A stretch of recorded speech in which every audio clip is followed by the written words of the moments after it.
到咗啦，應該差唔多開始。3個剛剛 Alex 和 Marcus。哦。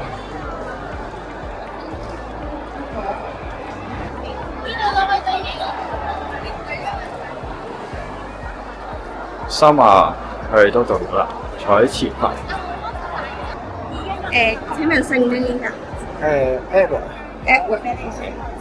姓。多謝係啊係。我呢度有做開咗佢。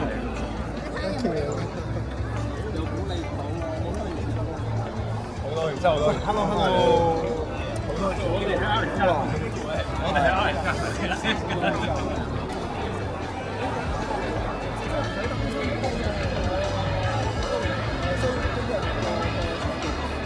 紅海食片嗰啖，我同佢走咗。邊度？邊度？係啊，我哋嗰邊走咗嚟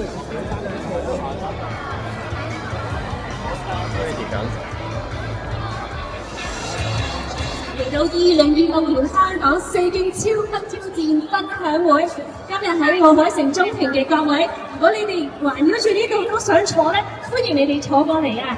我係今日嘅大會司儀，主辦單位The Peak Hunter 嘅 Angie， 自己都係一個越野跑手嚟嘅。唔知大家聽到4徑第一樣諗到係乜嘢咧？你哋知唔知自己報名參加咗啲咩？有冇睇《4徑大步走》嗰套戲啊？有冇聽過香港有4條主要嘅行山徑咧？知要打 pat pat。4徑大步走咧就係講由一班人農曆新年，有啲紅色嘅，有啲食年糕，一口氣走晒香港最出名嘅4條徑。呢4條徑叫乜嘢名咧？按住呢個爭戰嘅次序，分別佢哋就會先走麥理浩徑、衛奕信徑、港島徑，而最尾咧就會喺鳳凰徑完成嘅。所以你哋見到點解我哋嘅嘉賓都有同一個動作喺度錫住一個綠色嘅油桶咧？陣間答案就會揭曉啦。咁但係既然我哋要聽一個關於挑戰嘅分享會，梗係要由創辦人親口講俾大家聽啦。咁唔好意思啊，各位，我哋嘅創辦人 Andre 而家喺飛機上面，所以今日未能親身參與呢個分享會。不過佢已經預先錄製咗一個影片聲音導航，同大家係回顧一下呢一個挑戰嘅歷程。我哋有請好少可片好少介紹。喺度，係咪太快嗰架？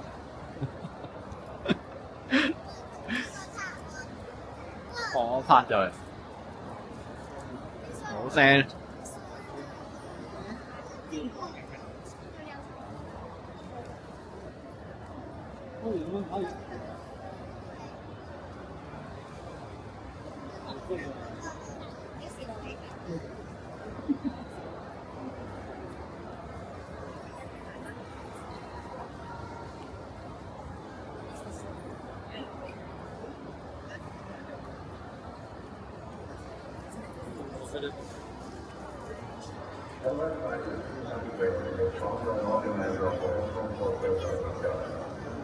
I'm really sorry when I come here today. I'm so amazed by the performances and the achievements of the Hunter athletes. Kimi, Mani, Sean, Marcus, Ganga, Alex, the list keeps going. It was amazing to see what you've done at the recent Chinese New Year and 15th edition of the challenge. I hope all of you have an opportunity to ask questions to these amazing runners. And hopefully it will inspire you to do something that you think cannot be done. Maybe not everybody that is there tonight run short runs one day, but that's okay. You can each set yourself objectives in your areas of mind and sports. Have fun and enjoy the evening, and see you next time. Hello everybody. 好多謝各位留心，我簡單翻譯一下啦。Andre 呢首先就好抱歉今日唔能夠親身嚟參加個分享會，同時佢為咗我哋今次呢幾位嘅完成者或者生還者都係嚟自同一個跑會嘅 Peak Hunter， 感到非常之驕傲。咁大家陣間咧就可以親眼見到我哋所有呢啲嘅嘉賓㗎啦。喺見佢哋真人廬山真面目之前，我哋一齊回顧下佢哋究竟點解對住個綠色油桶有呢個咁親昵嘅行為呢？我哋回顧一下2026年世紀超級超競賽完成者同埋生還者喺衝線一刻嘅精彩片段。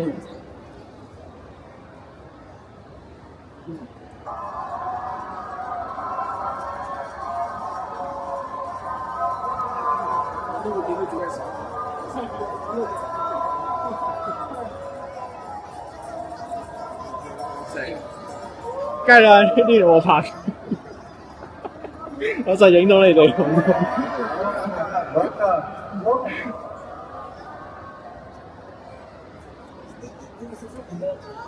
邊個？你啊你做咩？哦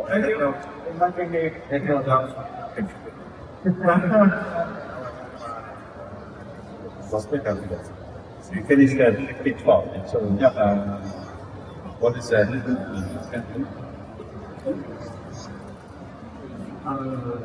I'm lost my phone is called for the next race. So what time do you think of stay at my north end. It's not an time and day so 5 p.m. 86. Right, so it's 40.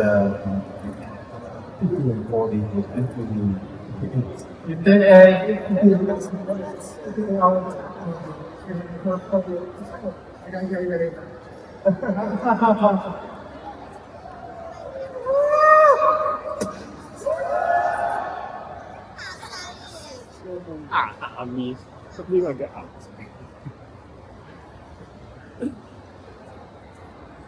咪有時香花噴得太快咧，睇唔到。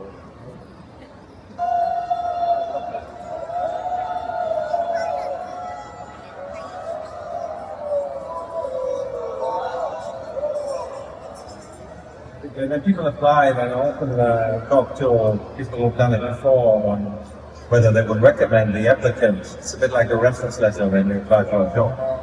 And I had done some inquiries and references with Momo Chon, and some inquiries with Manier and others. And then I hadn't activated some of those, and then I was busy with work and other things.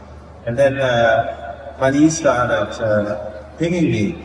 Have you given Marcus a slot yet? I said, no, I'm full. No, what do you mean? I cannot be full. There's always one more. There's always one more. And then I sort of forgot about it. And then I supported a friend from North Face 100. And Marcus and Manier were there.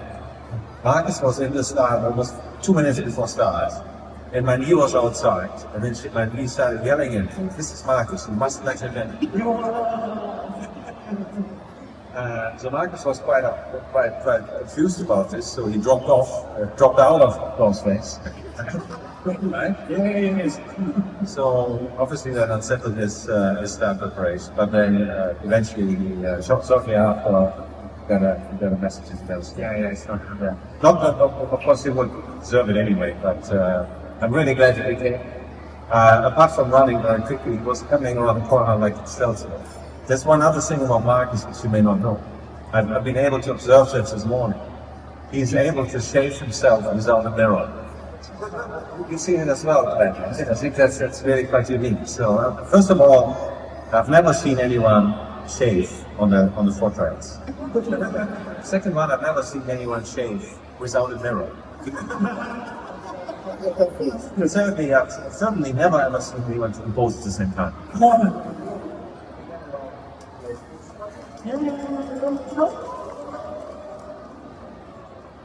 Marcus Lee, survivor in 62:20.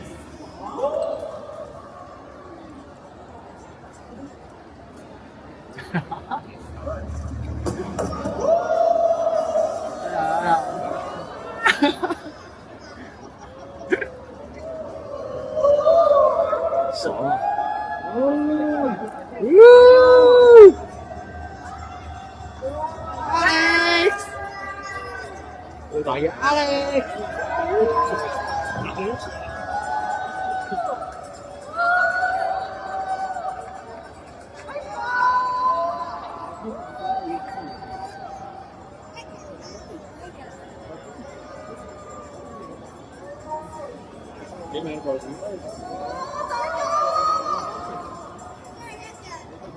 How did you like it? Alive. For me, very nice. Just I don't know where. Hear a lot of grapes and hallucination. Not what you can see. Yeah, really. Sometimes England is good. I don't know.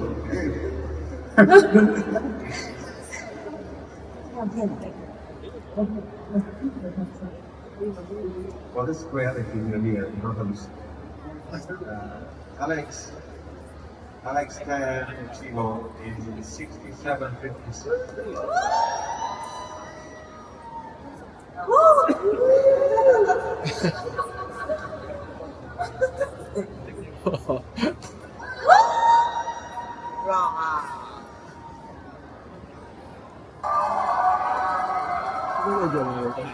第二日唔係第一謎底就揭開咗啦！大家而家知道原來每一個人跑完都要卸個油桶一下嘅喎。咁但係究竟卸個油桶之前，佢哋經歷咗啲咩咧？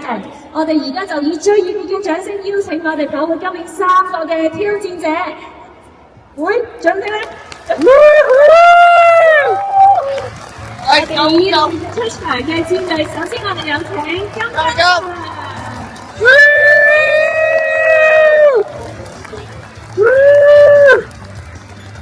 然後我哋有請 Marcus，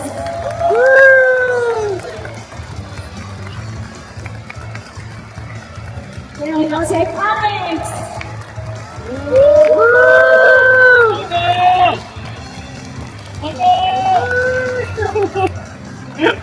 有3位勇士接受呢個挑戰，我哋梗係有重量級嘅嘉賓去訪問佢哋啦。哇！呢3個重量級嘅嘉賓犀利咯，佢哋各自啱今日或者琴日都係比完賽，然之後已經可以即時嘅咁嚟訪問大家，同大家對談啦。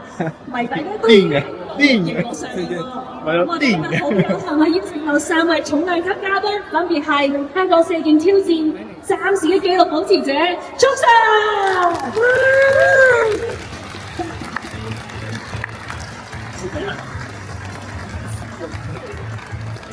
然後我哋女子組嘅紀錄保持者敏儀，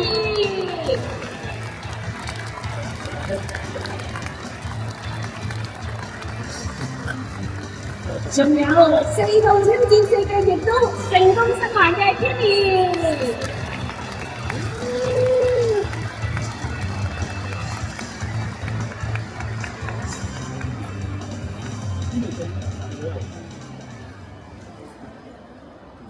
喂，敏儀啊，呢度我哋話説，我哋可能會傾機過嚟講嘢，因為點解咧？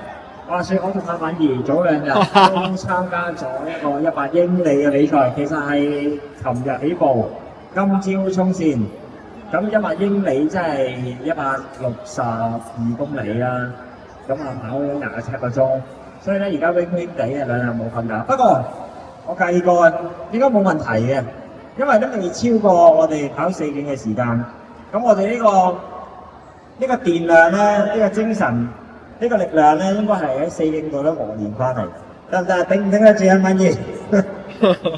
其實我一路跑嗰陣咧，我都一路諗翻4徑嘅，即係好多回憶，因為咧呢個比賽又係要搭地鐵啦，即係好似4徑無啦啦又要即係由搭田搭去太古咁樣，咁。即係我都會諗點解嗰陣可以不眠不休咁多個鐘，可以不眠不休咁跑咧，但係而家已經咁攰，所以都真係即係每次我諗翻每個4徑嘅完成者或者生還者都覺得你哋好勁。咁啊6位係咪啊？即係都我自己覺得都好勁，即係希望越嚟越培訓多啲啦，越嚟越多啲咁勁嘅人啦。今年又多3位，其實呢度在座真係有個 Timmy 挑戰次數最多嘅，即係話咗玩一次應該夠啦對我嚟講。但係可唔可以分享下點解玩4次啊？呢位思怡。其實我頭2次係冇成功分嘅，所以之後嗰2次想有呢個進步，所以就繼續玩多咗2次。呢度都好犀利，真係值得借鏡。即係有啲人咧成功咗，唔成功衰咗，咁啊算啦，係咪啊？但係佢會再挑戰，咦？即係你係4次啊嘛，係嘛？即係總之就再挑戰啦。即係呢個精神都好值得即係欣賞嘅。咁啊，又有我同阿敏儀啦，男仔最快、女仔最快嘅紀錄保持，仲有今年嘅3位新鮮出爐嘅4徑挑戰者啦，係啦。咁啊，啱啱介紹過咁，不如咧問下幾位今年3位挑戰者咧，講下一啲嘅資訊俾大家知啊，好唔好啊？有冇人想簡單介紹下4徑係咩嚟㗎？好叻！我咁大家好啦，我係金福常啦。咁4徑，如果我相信大家可能都有睇過《4徑大步走》嗰套電影啦，咁就跑晒香港4大條徑啦，298公里啦，14500米嘅攀升啦，即係大概個高度係2次珠峰嘅高度啦。咁就要跑晒係喺度條夠補充。咁啱啱講到啦，大家好，我係 Alex。咁啱啱講到就係我哋要10次跑4條徑啦，衛理浩徑啦、衛勝徑啦、港島徑同埋鳳凰徑嘅。咁就60個小時就係完成者啦，72小時就係生還者。係啦，咁我哋係要不唔得休去完成啦。咁當然中間我哋可以去控制我哋自己嘅休息時間。係啦，咁就咁我介紹下啦，我係 Marcus 啦。咁其中咧我諗呢個特別嘅地方啦，叫做一個自我挑戰，就唔係一個比賽嚟嘅。咁啊，主辦方咧都有一啲嘅限制同規則條件咧，其實係 set 咗啲門檻啊。咁啊，參加者咧佢必須要先報咗一個100 miles 嘅官方賽事咧，先係可以叫做咧去寫呢封信去申請嘅咁樣啦。咁同埋咧中間都有啲限制嘅喎。咁就例如咧第一條嘅麥理浩徑咧，需要喺18個小時內完成嗰100公里啦。咁之後咧亦都有另一個time嘅 cut off 嘅位咧，就係54個鐘頭咧，要去到鳳凰徑嘅 start point 嘅位置，即係梅窩嘅位置。咁所以咧喺中間咧，其實我相信即係唔同嘅跑手，我哋都有可能計過個船期咧，係要睇下自己最遲咧幾時就要去到梅窩嗰度咧，就要做幾步啦。咁啊，同埋有啲好特別嘅規則啦，就例如可能係唔俾用行山杖啦，唔俾聽歌啦，同埋咧亦都唔可以有一啲 supporter 去陪行嘅咁樣。咁所以咧，佢設立呢一啲嘅規則咧，令到成個挑戰咧就個難度係比起一般嘅比賽咧係有唔同嘅，同埋都有佢特別之處。咁我知道咧，我最啦每年咧都會加一條新嘅規則，而令到呢一個4徑嘅挑戰咧更加難去完成嘅。咁究竟今年佢有冇加到咩新嘅規則咧？今年我覺得係我哋好慶幸咧，今年係冇加任何新嘅 rules，同埋係可以話減咗難段，因為上年咧其實係收窄到6個鐘之前先通知個起步時間嘅，但係今年咧佢係將個時間延長翻嘅，即係變翻係12個鐘前通知嘅起步時間嘅，所以今年係唔知點解對我哋好好啊，係冇加難之餘係減咗難段。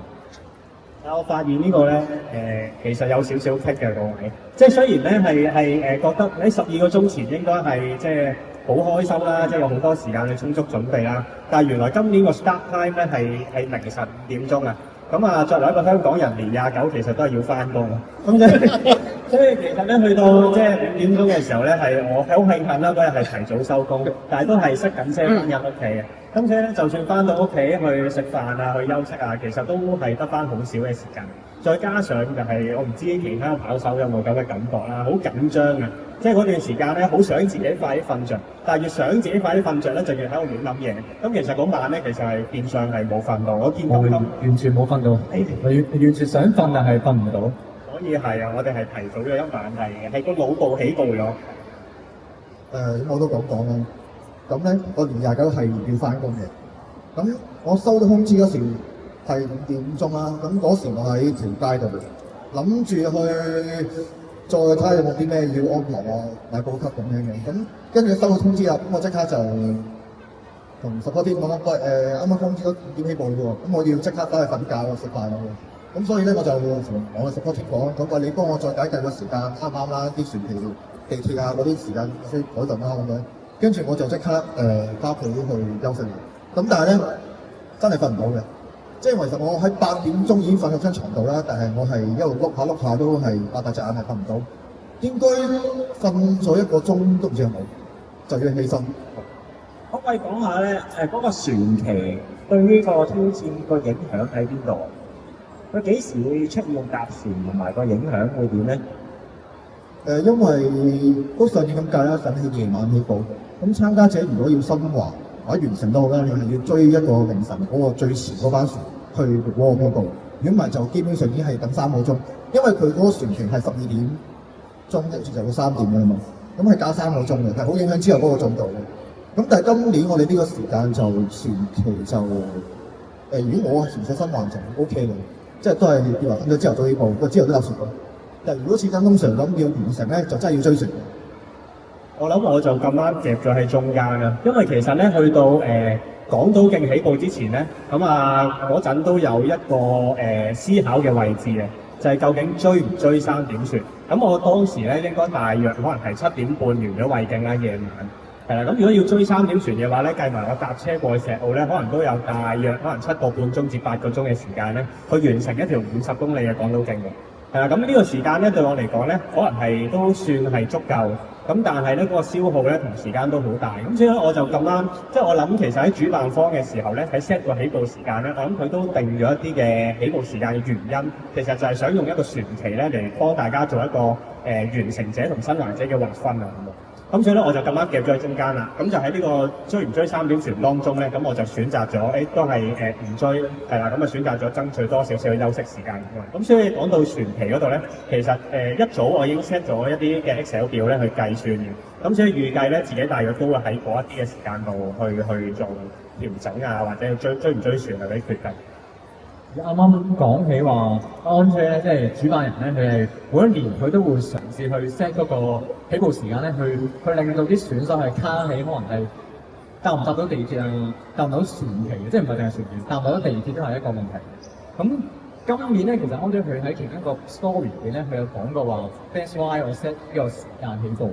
咁佢個原因咧，佢今年去講咧就話係想令到我哋可能追finisher 嗰啲選手咧。係卡咗喺條橋度，因為中環去因為 IFC 去馬場嗰條橋咧，就啱啱初2去到初3嗰個凌晨咧，就啱啱係舊嗰條橋封嚟啊，就轉係新一條橋開嘅。咁其實我哋收到，因為我哋之前已經收到呢個消息嘅，咁我哋咧其實有少少彷徨嘅，因為諗，如果我到時我唔識行，可能喺個商場入邊迷咗路咁點算咧？可能個船講唔到㗎啦喎，即係可能你係爭1-2分鐘，你講唔到翻船，我講唔到㗎啦嘛。咁我啱啱就係想卡死咗我哋，係可能喺嗰度就令到我哋好迷茫咁樣。但係好彩我啲 supporter 喺條開幕之前咧，就偷偷地入去咧影嗰啲相，係啦。咁就我大概都知我入咗去上條有段梯就去到個碼頭。咁所以我當時咧去到咧咁啱，我就係第一位使用呢條新橋嘅選手，我就真係俾我哋卡咗喺個時間點度，係啊，咁我一去到咧，我就即刻望到條扶手電梯就即刻上咗，就即刻好順利就去到個碼頭咯，係。我咧睇個報名咧，我知道有啲係對4徑好有興趣，又都係有啲4徑嘅攝影師，但係咧亦都係啲完全係唔係好知4徑係咩嘅人咧，都會報名嘅喎。可能咧，佢哋對於嗰個4條徑啊，嗰個轉換都唔係好知，又聽到又搭車、搭地鐵又搭船。咁我亦都簡單講一講咧，其實呢4條徑係點排列，同埋嗰啲搭車搭船係差咗喺邊幾個位嘅？幾時要搭車？幾時要搭地鐵咁？咁我講下啦。咁首先我哋麥理浩徑轉衛徑係第一個轉折點啦。咁呢度咧，我哋可以安排一個車手同埋一個 supporter 嘅。咁嗰個車程咧，大約係40分鐘左右。咁呢個 Google 嘅時間嚟嘅。係啦，咁呢個就第一個 point 啦。咁第二個 point 咧就係去到衛徑途中啊，其實有一程咧就係由藍田站要去到太古站嘅。咁地鐵顯示嗰個尾班車嘅時間可能係12點50分左右咯，印象中。係啦，咁呢個就尾班車嘅時間。咁頭班車可能係6點零鐘咁樣嘅。係啦，咁我哋就 between 如果喺呢段時間中間到咗藍田，而係冇地鐵嘅話咧，冇地鐵 service 嘅話，我哋唔能夠使用任何嘅交通工具去過海嘅。咁所以我哋必須要係等到地鐵開班嘅頭班車先可以去，咁所以呢個可能對一啲跑手嚟講係其中一個需要考慮佢嘅位置。咁衛徑完咗之後咧，咁就去到赤柱嗰度啦。咁我哋會去港島徑嘅起點，咁嗰度咧都係我哋自己安排一啲嘅車手同埋 supporter， 咁嗰一程車大約20分鐘左右嘅啫，去到石澳，係啦，咁嗰度就自己車手揸車啦咁樣。咁去到廣東徑之後啦，完咗啦，咁就調轉去大嶼山嘅鳳凰徑，咁嗰度咧就要搭船嘅。咁其實咧船咧喺公眾假期裏面，因為初1至初3都係公眾假期啦。咁其實咧日照時間咧通常都係比較密啲嘅啲班次，唯一比較疏咧就係夜晚有2班船，係啦，12點半之後咧就已經係3點船，中間隔咗2個半鐘。咁之後咧去到3點後咧就係7點船，咁中間係隔咗4個鐘嘅。咁所以呢一度咧就會有一個分野咧，就係當你要追一個完成者嘅時間，或者一個生還者嘅時間咧，其實呢度就會有好大分別。哇！真係超詳細啊！其實我都即係跑過啦，但係我都冇做咁詳細嘅資料搜集喎。喂，啱啱聽到好有趣嘅問題，我係冇諗過，我冇聽過啦。唔知你有冇聽過？啱啱原來搭地鐵，如果係過唔到海，佢唔係服務時間係冇得過啦。有冇選手試過遇到呢個情況？我唔係好知啊，真係。我有啊。揾地鐵前者。上2次我都係夜晚嘅揾 NPR。咁呢2次都係安專想一係你追到尾班地鐵，一係你追唔到咧就係生還者咁樣咯。咁所以我2次都係喺惠徑嘅起步點係休息耐咗。咁之後就啱啱好去到藍田咧，就係頭班地鐵啦，2次都係。哦，即係佢又唔會至於去令到你完唔到，但係就有機會係你想追呢個60小時呢個完成者呢個名號咧，你就真係要好講。如果唔係，你都有機會搭唔到個地鐵之後咧，就一定係嗰年就會係冇辦法做完成者。不過咧，仲可以挑戰72小時內完成，叫做生還者嘅係咪？我見咧，你哋3位參加者，因為我自己咧都有去咗2日去食花生嘅。咁第1日就喺蓮姐嗰度啦，咁第2日咧我就喺惠徑嗰度見到大家嘅。咁我喺惠徑嘅時候咧，都見到大家好似咧精神上面咧已經好似好即係比第1日咧已經係即係背咗好多啦。咁我想問下咧，你喺惠徑嗰度咧係點捱過去咧？咁同埋最辛苦係咪惠徑咧？講先，惠徑係最辛苦係開頭要上8仙嶺，因為你好徑其實都趕嘅，因為18個鐘正常嚟講就必須要做到我哋。咁但係你喺唔知幾點鐘起步嘅時間咧，其實你係都要計，亦都唔可以太快啦，太快可能會影響之後嗰個進度啦。咁所以因為地鐵今年就唔使點追啦，咁我自己就喺南中瞓咗都大概個半鐘嘅，係啦，咁先起步，咁但係都係冷淡。咁到第2朝去到沙田坳度先醒翻少少，咁之後就睇個鐘，就希望盡快天黑前去到赤柱啦。所以後邊我係精神翻少少，咁但係第2晚之後又開始好眼瞓。咁個惠徑咧係，即係如果相信大家有睇過《少年集步集》啦，有講過惠徑係其實係一個最大嘅考驗嚟嘅，對於我哋選手嚟講，因為跑完麥徑之後，你再面對咁凄離奇嘅惠徑咧，係真係好辛苦嘅。咁我當時其實我跑完麥徑咧，我係覺得個人都仲 OK 嘅，即係仲唔攰啦。咁我就食完飯就即時去到南涌咧就起步，咁我諗住自己我應該 OK 嘅，咁就行上去8仙嶺啦。我記得我上完先鋒，即係第一個峰啦，一落對峰咧係成個人熄咗機咁嘅，即係熄機到我係真係未試過咁辛苦，係即係你就算眼瞓，可能都會行得到嘅平時。但係嗰日咧，我係攰到係唔上唔落啊，完全係我係去到完全喐唔到嘅狀態啦。咁我嘗試咁我不如瞓一瞓啦。咁我嘗試喺8仙嶺嗰啲樓梯度瞓低。但係瞓咗大概2分鐘度咧，已經係本身個人行到好熱嘅，但係一瞓低嘅話咧，本身個地面好凍啊，2分鐘我已經開始成個人係凍到震晒咁，但係咁瞓唔到喎，咁我繼續行啦，跟住行多咗一個風座落去咧，都係好攰，咁我嘗試再瞓，但係都係瞓唔到。我記得我嘗試過3次嘅，跟住佢終於過晒咁多個風啊，落到去河鬥水地，見到燒烤場嗰啲台凳咧，咁我試下瞓喺啲凳上面，諗住會唔會冇咁凍咧？但係都係唔夠，都係大概都係瞓一兩分鐘就已經成個人凍到震晒，咁就瞓唔到，即係所以變咗係瞓又唔係唔瞓咧，又行唔到落去喎，好辛苦。嗰下咧就內心嗰啲惡魔係出晒嚟，即係你唔好諗住我哋完成咗呢個比賽就跟住可能好勁好正直定點樣啦。其實係我當時嗰下咧有諗嗰啲違規嘢。即係講翻少少係，我有諗過，不如叫 support team 揸部車入嚟學鬥水塘，俾我放下車啦。即係我會有曾經會有呢啲咁嘅惡魔嘅源頭去彈出嚟嘅。但係當然會有好多嘢，我會諗咁我唔可以咁樣做。即係最尾我就真係我都好對自己好拋落自己係最尾我係真係完全冇犯過任何規啦，咁去完成咗呢個比賽啦。即係但係當中係的確係會有多呢啲咁嘅念頭會去彈出嚟嘅，係真係，但係即係所以其實胃鏡係嗰一刻係真係一個好辛苦嘅其中一個經歷咯。我想補充下，可能金剛 Sir 一邊分享嘅時候，你唔知觀眾嘅視覺係咩？唔知可唔可以飛得翻啱啱金剛 Sir 嗰幾張相咧？金剛 Sir 咧一路講自己嗰個辛苦嗰個過程嘅時候，跟住後邊啲相咧，全部都係非常之精神啦同埋歡樂嘅。唔知你金剛 Sir 你唔知嗰邊睇咪？佢笑足全程。講乜嘢？不過咧。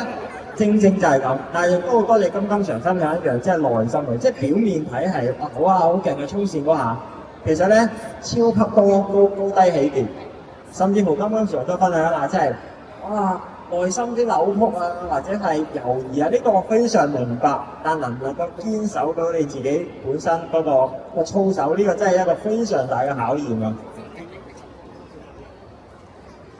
咁啊〜其實我都覺得胃鏡咧，其中一個最大嘅考驗咧係，即係講真，大家玩得都係想60個鐘內啦。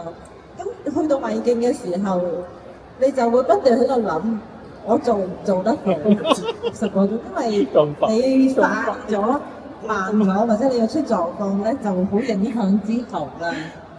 所以其實我覺得咧係你可能發生一啲事，或者係身體唔舒服啊，或者係迷路啊，你已經咧會係好影響你嘅心理狀態。即係你會覺得，喂，如果我迷多幾次我可能就講唔到，跟住個人嘅意志咧都會係會差咗咁樣。咁其實我都好想問下 Marcus 啦，因為我知道 Marcus 胃鏡已經發生咗好多事。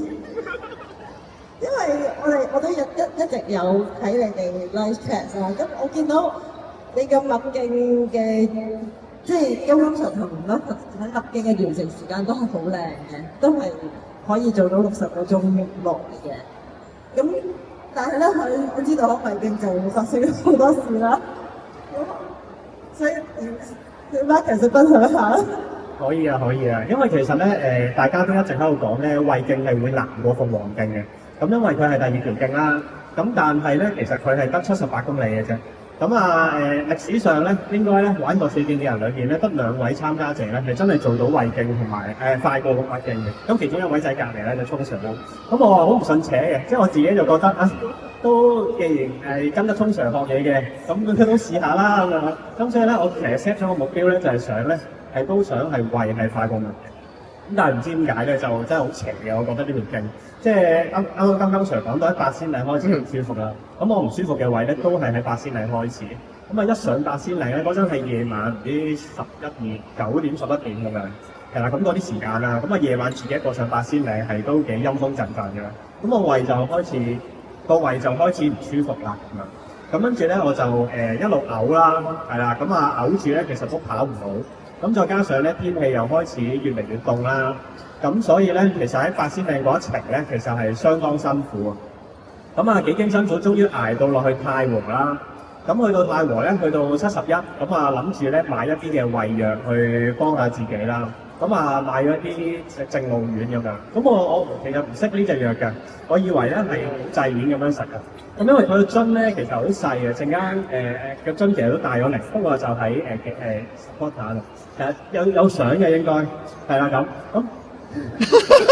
真係有，因為好值得留念啊！咁所以咧，有朋友仔咧幫我留低咗呢個樽，係啦。咁呢個樽咧，其實咧佢個 size 咧對我嚟講啊，就應該係一啖可以食晒嘅 size 啦，係咪？即係佢樽設計到咁細個，應該係個人係一下食到嚟。咁所以咧，我就即係一買咗啦，就即刻把握時間吞咗啲樽，係啦，呢樽正嘅。係啊，咁我吞到一半嘅時候咧，其實都覺得有啲難啃嘅。係啊，咁但係我嘅概念就係，既然四徑咁難，我都開始咗啦。咁吞呢樽藥丸應該都為一啲咩人士 ，OK。咁所以咧，我就吞埋嗰半樽。然之後咧，身邊咧有一啲食花生嘅朋友仔咧，係睇過呆咗，我都唔知佢做乜嘢。係。咁跟住咧之後咧，事後先發現佢原來咧係一次淨係食3粒嘅啫。咁但係咧一樽原來有36粒啊！咁嗰刻有張相個樣咧，就係咁樣嘅。係啊，嗰刻我諗緊啲乜嘢咧？我係諗緊我其實會唔會死喺呢度咧？咁啊死喺一件自己中意做嘅事，都係幾浪漫。救命！我就諗緊我身邊都有熟悉嘅人喺度，咁就算我有事咧，佢都會幫我報警。咁所以咧我喺度咧其實係等緊一啲身體反應，係啦，咁啊等緊一個 quit 嘅理由，因為其實都好想 quit 㗎啦，即係你一個298 K 嘅賽事，去到120公里你已經出事咯喎，咁不如揾個理由走咗佢算啦。但係我又唔想咧係第一個嗌走嘅，我唔知其實已經有人走咗啦。如果我知咧，可能我已經走咗。咁不過好可惜係啦，咁啊喺呢個時候咧，咁等下個身體又好似冇反應喎。咁冇反應即係咩咧？即係都要行落去啦。咁所以咧就安然咁就叫佢度過咗。咁你話咁食咗30，好多人問我食咗36粒藥有冇用？我答唔到啊，因為我6個鐘之後就開始食得翻嘢啦。咁究竟係因為食咗呢樽藥丸，所以我6個鐘之後食得翻嘢啊？定係因為我食咗呢樽藥丸，我先需要6個鐘咧？係啊，所以咧其實係一個無解嘅，但係我會覺得喺呢段時間裡面係我成個胃鏡裡面最辛苦、最難捱嘅時間啦。咁就算食完呢樽36粒嘅藥之後咧，我都有繼續行落去。咁啊，好迷嘅成個夜晚，係啦。咁但係好慶幸有一個畫面我好記得嘅，就係去到凌晨6點鐘嘅時候咧，我有個 supporter 阿 Glenn，佢之前完成過嘅4徑，係啦。咁佢打咗電話俾我喎，突然間佢應該唔避知我直路遠啲嘢嘅，咁但係佢就預示到喺胃鏡裡面咧，最早嘅嗰段時間應該係最迷最辛苦嘅時間。佢突然間就打咗個電話俾我。跟住係咯，就提咗我究竟玩4徑嘅初心係啲乜嘢咧咁，所以就開始有動力去行翻落去。咁之後嘅事就係啦，即係所謂嘅翻山啊，或者可能係之後有翻力可以繼續行去完成到啊。咁我都好感激嗰一刻喺太湖度冇 quit 嘅自己咯。係啊，即係都好感激自己願意踏出7仔之後係繼續向個山度行，而唔係行咗去地鐵站咯。如果唔好反應，特別記得啊，有問題 mark 翻低佢啦，陣間有 Q&A 時間，我都聽到咗好多好有趣嘅問題啊！陣間咧再翻嚟問啊 Mark。咁啊 ，Alex 有冇啲好痛苦啊、辛苦嘅時候啊喺呢個 case？我最痛苦應該係鳳凰徑。鳳凰徑其實我已經係新唔科做到勁嘅，咁我基本上全程都係黐住個 team 去跑啦，同埋都跑唔到好快，都係行下跑下咁樣。咁同埋因為已經第3日啦嘛，係好攰真係。喺引水道咧，我一唔跑咧，我就已經係出埋咁長路咧，已經可以。跟住試過幾次喺石壁嗰度咧，我喺燒烤嗰啲燒爐嗰台度咧就，我一見到啲石，我就趴埋喺度瞓覺啦，就中間5分鐘咁，總之搞咗好耐啦，我都唔知瞓咗幾耐。咁去到靈山咧，咁我冇望錶啦。咦？唔係，我望電話個錶，開電話啦。係，就諗起，咦？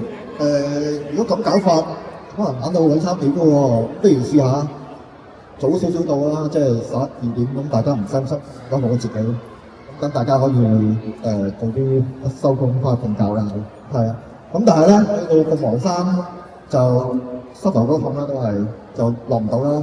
咁之後咧，最尾鳳凰山咧，直頭係我都唔知去邊，即係突然間係上嗰下咧係完全係迷咗，完全迷咗係唔知自己喺邊，隻腳自己一路去上行，咁亦都有把聲叫我去上行，咁但係咧側邊係冇人嘅，係啦，咁啊一路就聽住把聲就叫我你行上去就係啦，你食嘢啦，食少啲嘢咁就精神行喎，咁就跟住去到中間應該山腰嗰啲位啦，咁我啲 support team 話我企咗喺度好耐唔喐，應該有3個字咯。咁其實嗰刻咧我就唔知指咩嚟，就企咗喺度唔喐，咁就一路望住個山影，咦就問自己呢個邊度嚟㗎？喺度做乜嘢啊咁樣？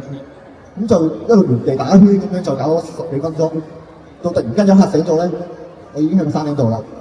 跟住我就即刻同佢哋講：喂，冇事啦，我寫翻少少啦，我而家落嚟，等多陣，應該1個鐘到啦咁樣。咁之後就慢慢落去回窩咯。咁係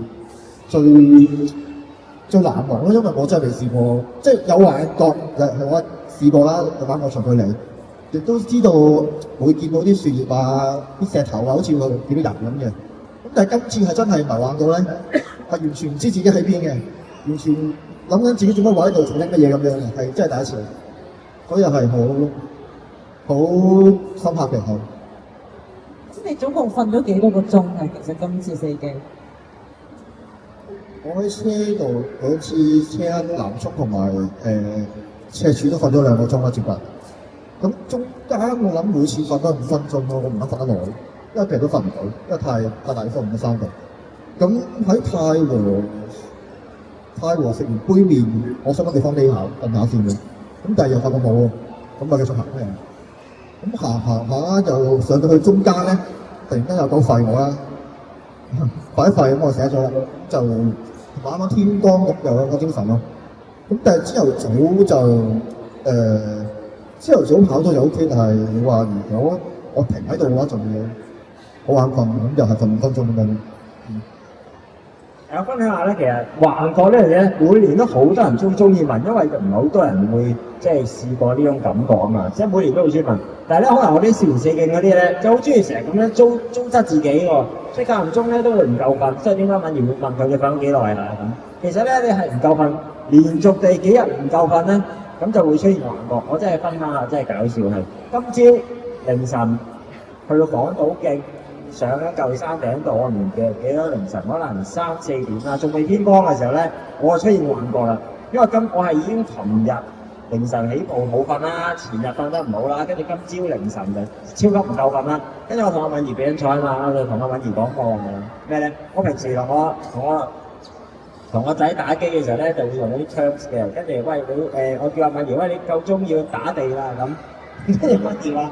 完全唔知我講乜嘢，講乜鬼啊咁。跟住咧，我見到個女人喺度啊，跟住敏儀見到咧嚇親，真係唔好意思失禮晒。咁但係咧，你唔夠瞓嘅幻覺嘅時候咧，出現好多失禮嘅嘢嘅，所以咧好搞笑嘅呢種感覺。咁啊舉多啲例子咧，你會都明白呢樣嘢。咁啊，除咗話即係啲咁極限嘅挑戰啦，又講翻轉頭啦，做咩事要進行呢個挑戰咧？啲咁癲嘅嘢。同埋佢成個活動咧，其實都追求自我補給喎，即係自己靠自己啦，即係一個原始嘅方式挑戰。仲有係又冇獎金，又冇獎品，又又要 qualify 咗嗰幾個人先去跑嘅。咁其實為咩要咁設計？安卓唔喺度啊，我問過佢嘅啦，咁啊唔喺度嘅。你哋有冇諗過佢為咩要咁樣設計呢件事咧？同時間啲跑手有乜得着咧？點解都要人拍咯？有冇諗過呢個問題？首先問下，不如問下你自己角度先啦。點解你哋會參加呢個挑戰咧？首先講咧，我哋其實玩4徑咧，我哋報名嗰個咧已經要寫一個短文嘅一個 short message 咧，俾安卓去考慮。即係要寫你個參賽嘅原因，佢會睇你個原因去，即係夠唔夠 strong 啊！即係因為其實4徑係咁辛苦啦，大家都知放棄係好容易嘅一件事。即係如果你冇一個好 strong 原因咧，你可能去到某個位，好似頭先 Marcus 咁啦，你話胃痛唔舒服，去到某個位未曾經試過去到咁辛苦嘅，普通人係要即刻 quit 㗎。其實好容易嘅，即係你搭車走就已經完咗啦，咁就放棄咗啦。咁但係如果你個 vision 夠 strong 嘅話咧，你係不斷去提醒自己，我係為咗呢個原因去玩呢個4徑嘅，咁你就可以捱咗落去咯。咁所以安超就會好睇重呢個你寫嗰個 essay，就究竟個原因係咩？咁我自己 OK 咧，就我寫咗幾多嘅，即係我大包圍，即係因為我驚我自己入唔到嘛，咁我寫咗好多原因，寫咗好長嘅，用 AI 執埋嘅。跟住係啦，咁分享兩個原因啦，即係我自己我作為即係Bartender 嘅教練啦。咁我自己係我成日會教學生好多啲比賽或者挑戰或者甚至長課啊嘅一啲補給啊。因為好多選手其實係日練夜練練幾個月為咗一個比賽，可能但係最尾可能就係因為佢補給做得唔好，咁就令到佢個比賽咧個表現出嚟唔好，又反胃又嘔，咁係好浪費嘅一件事。咁我其實係研究好多呢啲補給嘢，咁我就但係我自己咧因為其實坊間每一本書係可能講究竟個比賽補給係要點樣做，啲好 exactly 教你嘅。咁我自己就而家就 develop 咗一套啦，咁我就不斷嘗試透過好多唔同長距離嘅比賽去驗證，即係我自己做一個人體實驗咁去試啦。咁不斷試，覺得都 work 喎。咁我最尾我就想試下四徑 work 唔 work 咧？即係如果四徑都 work 嘅話咧，咁可能咁我呢一套係 OK 嘅。即係我提翻呢個原因。咁另一個原因就係即係咁，我都想證明俾我啲學生聽啦，然後我個仔啦。咁即係決定咗做一件事，咁就唔好放棄，即係有一個永不放棄嘅精神，咁就想 show 到俾我學生睇咁咯。係啦，呢個係我嘅一個原因。我聽完。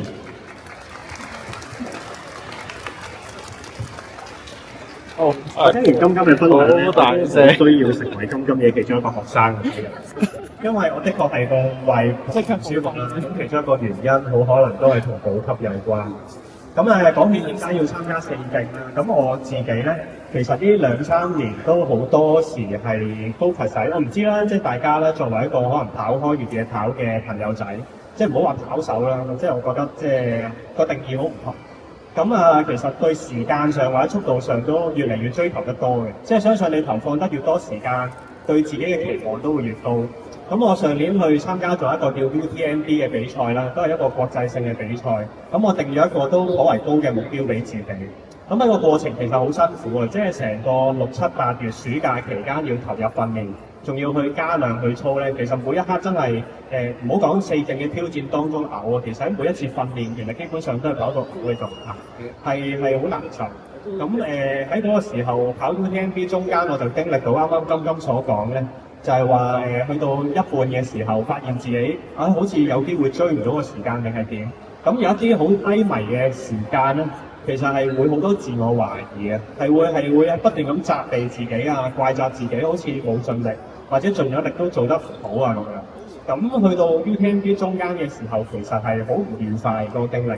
咁所以我今次寫信俾 Andre 嘅時候咧，我就係話我今次想放低一下對時間同埋成績嘅一啲期望。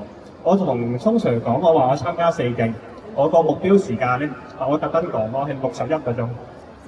我唔知聰 Sir 有冇留意到，因為聰 Sir 第二個 message 上話60個鐘可以啊，咁樣。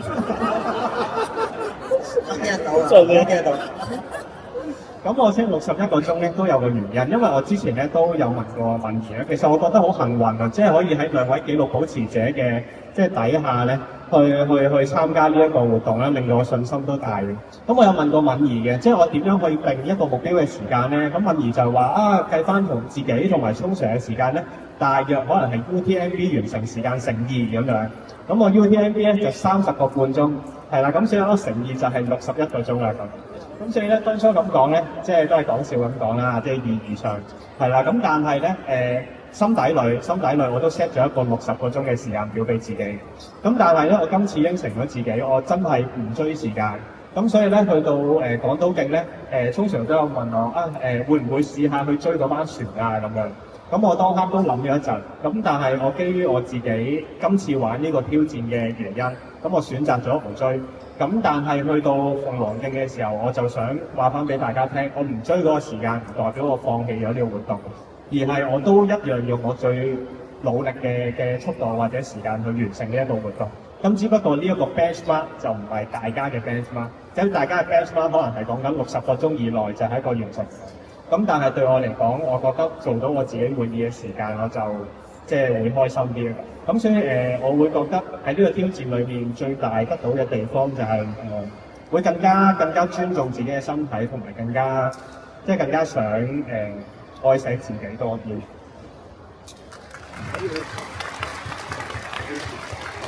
我都講嘢啦。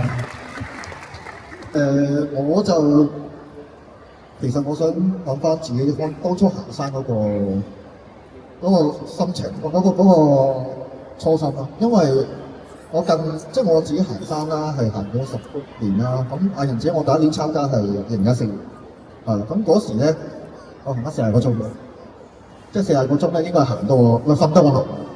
咁即係嗰時我好 enjoy 好開心嘅，即係我覺得好好玩咧。我覺得成班人喺個山頭度咁有嘢食，咁喺啲檢查站度好似營火會咁，成班人喺度打氣啊、鼓勵啊咁，好開心，好 enjoy 件事。同埋我自己都會每個禮拜我得閒都會行山啦，行2日3日咁樣嘅以前。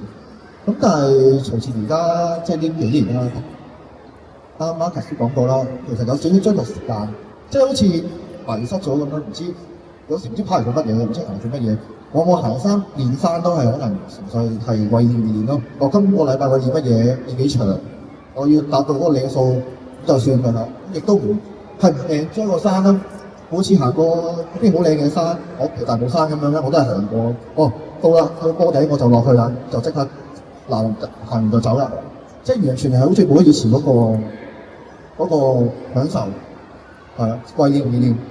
咁所以我寫俾 J 嘅自薦信嗰度咧，我都係咁寫啦。咁我自己係中意玩一啲長途賽啦，100公里以前，因為我唔夠人快啊嘛，我短途唔夠人快，我跑長啲咯。希望可以拉翻近少少嗰個距離啦。咁同埋我自己腸胃我自己覺得我嘅能力都係還可以啦，叫做咁，所以我中意玩啲長途賽多啲嘅。同埋我好享受長途賽，有時你好多時都係自己一個行，有時夜晚。咁你可以有時同自己講下嘢、傾下偈，可以放低部電話、放低個網絡啦。咁可以去諗到一啲自己平時諗唔到嘅嘢，係幾人趣。即係呢啲我都係寫俾人出嘅。咁跟住最主要就係我希望呢個挑戰我可以，因為我其實2018年我已經係諗呢個挑戰想參加好耐嘅。咁但係一路都唔夠膽咯，因為太難啊嘛，係啦。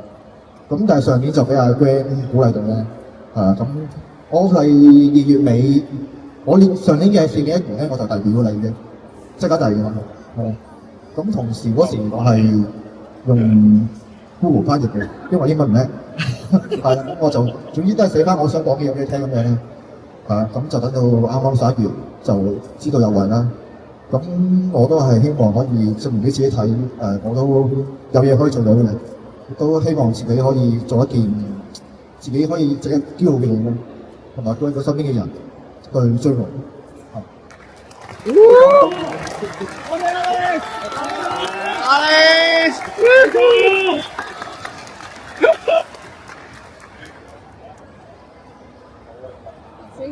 你話可能成日初三嘅時候咧，都係譬如上咗坡頂就落翻去啦。咁今次嘅挑戰咧，有冇邊個 moment 或者邊個風景咧係特別令你感動啊？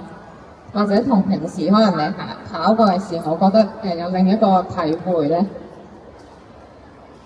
我諗係維信徑天光，因為天光嗰時我喺太湖，就準備上翻去元朗坳啦。咁其實咧，我跟住落城門㗎嘛。城門嗰時反而我醒地，我覺得原來城門水塘咁樣跑都幾舒服嘅喎，即係好似晨跑咁樣，係咯。咁好似個人輕鬆咗，放低嗰啲嘢咁，即係冇咁即係同埋一個唔係咁緊張，我覺得係好 enjoy 去跑咯。跟住去到赤柱之前啦，紫羅蘭山同埋孖崗山啦，咁平時都係行到麻麻聲嘅，即係行到好辛苦㗎嘛。咁但係今次都係好 enjoy，即係會影翻相啊，會望一望個景咁。咁雖然話4徑係喺條徑入邊唔可以即係有其他人幫手補給啦，咁但係咧其實徑同徑之間咧，大家都好需要司機同 supporter 去幫手將你運輸去第二條徑啦。咁同埋亦都係好靠 supporter 去幫你做補給啊，即係有咩事咧，即係幫你 back up，幫你處理一啲問題啊。咁我都想問下3位，即係今次即係究竟你同 supporter 之間係點樣合作咧？同埋有冇啲咩特別嘢係想多謝佢哋咧？會唔會都不如就喺呢個時候 supporter 都嚟咗，其實不如邀請埋 supporter 上嚟。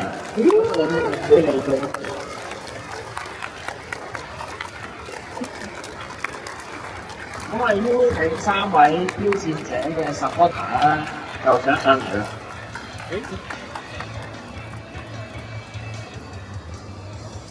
都唔使講喎。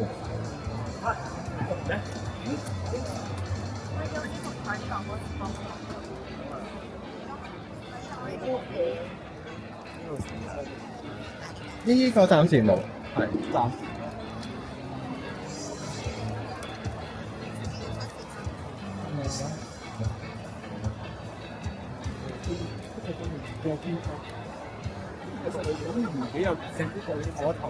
誒都係嘅，佢追咗3日。配對嘅先啊，咁你坐埋一齊。咁啊，我哋而家將佢配對咗先嚇，supporter 啦同個挑戰者坐埋一齊。威聲。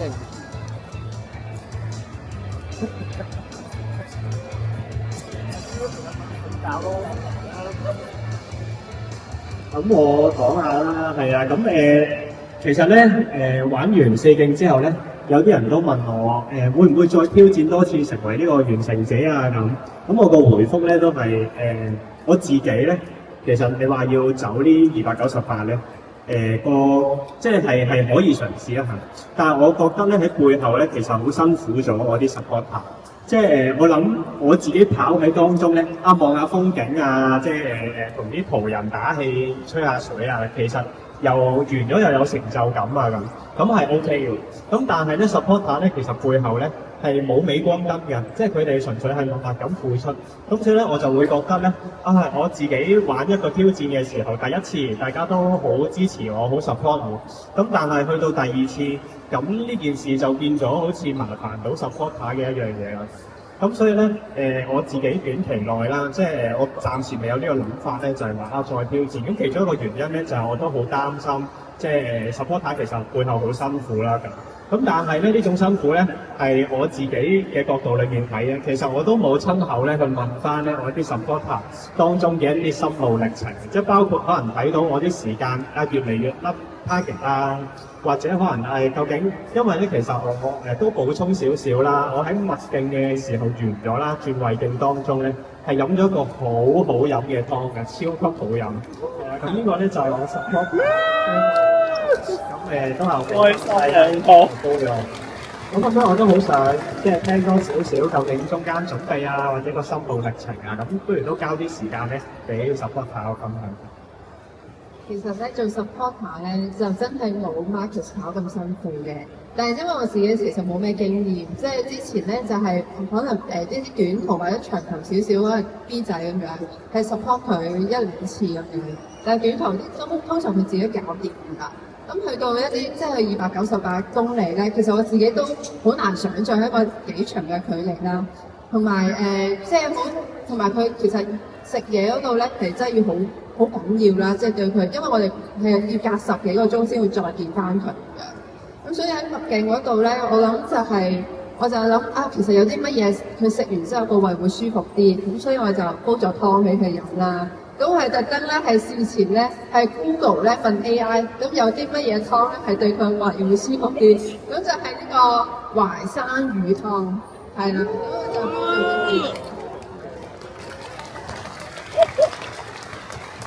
咁跟住咧，但係因為麥徑咧，其實我見到佢都唔係好食到嘢，即係我買咗個蒸肉餅飯俾佢，但係佢其實都食咗幾啖，就已經放低咗，所以我好擔心咧。去到胃徑之後咧，佢個胃會唔舒服啦，咁所以我就諗話，不如就喺胃徑嘅時候咧，就開始咧就食粥啦。咁佢一到咧就俾粥佢食，咁食完之後即係容易消化嘅。咁食完粥之後咧，咁佢就瞓一覺，瞓醒之後咧，其實食粥就好快消化完啦，咁就會冇能量，所以我就會再加多個蒸飯俾佢食嘅。咁所以咁樣去 support 咧，咁好似乎嘅效果都幾好，即係胃鏡啊、痛鏡啊，其實佢都食得即係食完之後其實都好有能量去上路咯，係啊，所以我都上路。係啊，我都覺得都其實今次嘅 support 嘅，即係除咗我之外啦，即係我係即係準備嘢食俾佢，但係佢背後咧其實好多人都係默默支持佢啦，包括就係我哋有兩個細路啦，杜天啦，同埋呢個Samuel 啦，咁佢係輪間24小時咧睇住佢 online track 去到邊度，跟住就將佢嘅時間咧就打落 group 度，咁所以係方便咗我哋幾時計幾時出門啊，幾時買嘢啊俾佢咁樣咯。我講到呢度咁又 Q 下佢先啦。咁啊，我特登咧 supporter group 咧，其實官方嘅 supporter 咧就得 Cheryl 同埋 Glenn 嘅啫，因為轉徑咧就只能夠有一位 supporter。咁但係咧，我背後咧其實有一個 group 咧都有 Kimmy 喺度啦，亦都有2位年青人喺度啦。咁我係都特地咧係邀請2位年青人入嚟咧，去叫做幫手 monitor 住我背後嘅一啲時間啊，做一啲 back end 嘅工作。咁去提一提我究竟個速度上面有冇提升啊咁。呢個係表層嚟嘅啫。咁但係心底裏咧，其實好希望咧，呢2位年青人咧當中咧係可以睇一次，究竟參與一個4徑咧係點樣嘅一個過程。咁去到日後咧，複製一次就可以啦。咁所以你譬如都係啦，都俾個時間浩天講下當中嘅濕度或者可能安鋪，其實都辛苦㗎講真，因為半夜咧，即係其實佢對住個芒或者對住我個 live check 嘅到1點啫嘛，我喐嘅速度咧仲要係極慢喎，步兵緊嘅時候，咁所以咧其實佢冇嘢睇喺嗰度，即係嗰1點咧係唔係好喐到嘅咁樣，咁所以咧都聽下佢哋嘅心路歷程究竟係點嘅先。咁喺今次 Marcus 嘅4徑挑戰裏面，咁我負責一啲後勤工作啦咁。我同另外一位大學生嘅年青人叫 Samuel， 咁就係負責咧做一啲可能按住時間表嘅工作啦咁。咁就係輪間制，每間就12個鐘，佢係負責由朝頭早去到黃昏，我係由黃昏去到凌晨，再去到朝早咁。主要就係即係可能就係睇下佢哋由 CP 到 CP，佢哋自己定咗嘅時間，睇下爭幾遠啦咁。如果快咗嘅，睇下係使唔使收翻慢啲啊？慢咗嘅又睇下有冇得追咁。然後可能喺一啲我就負責喺半夜嘅時候啦，即係見到個 live chat 咧，可能Marcus 譬如停咗好耐喎，咁就可能 WhatsApp 睇下佢有冇事啦咁。如果佢有時瞓咗嘅，又可能即係睇下過咗15分鐘、20分鐘，睇下佢有冇醒翻啊咁樣。然後即係都會咁，即係始終咁長嘅挑戰咧，有低迷嘅時期就好正常嘅，咁可能就。即係盡量都嗰幾日就安緊呢個手機啦，可能佢即係好悶、好低迷嘅時候就陪佢傾下偈、開解下佢咁。然後去到第2日喺胃鏡嘅時候，亦都有去藍田食下佢花生咁樣咯。咁我覺得今次嘅感覺係好好嘅，即係可能即係就算一個人去挑戰，但唔係佢一個人。即係付出咯，有好多人去付出，可能有其他去到現場嘅 supporter 啊，或者可能喺背後支持佢嘅人，其實都好多，跟住就成就咗呢件事出嚟，所以即係我就算冇挑戰，我都好開心。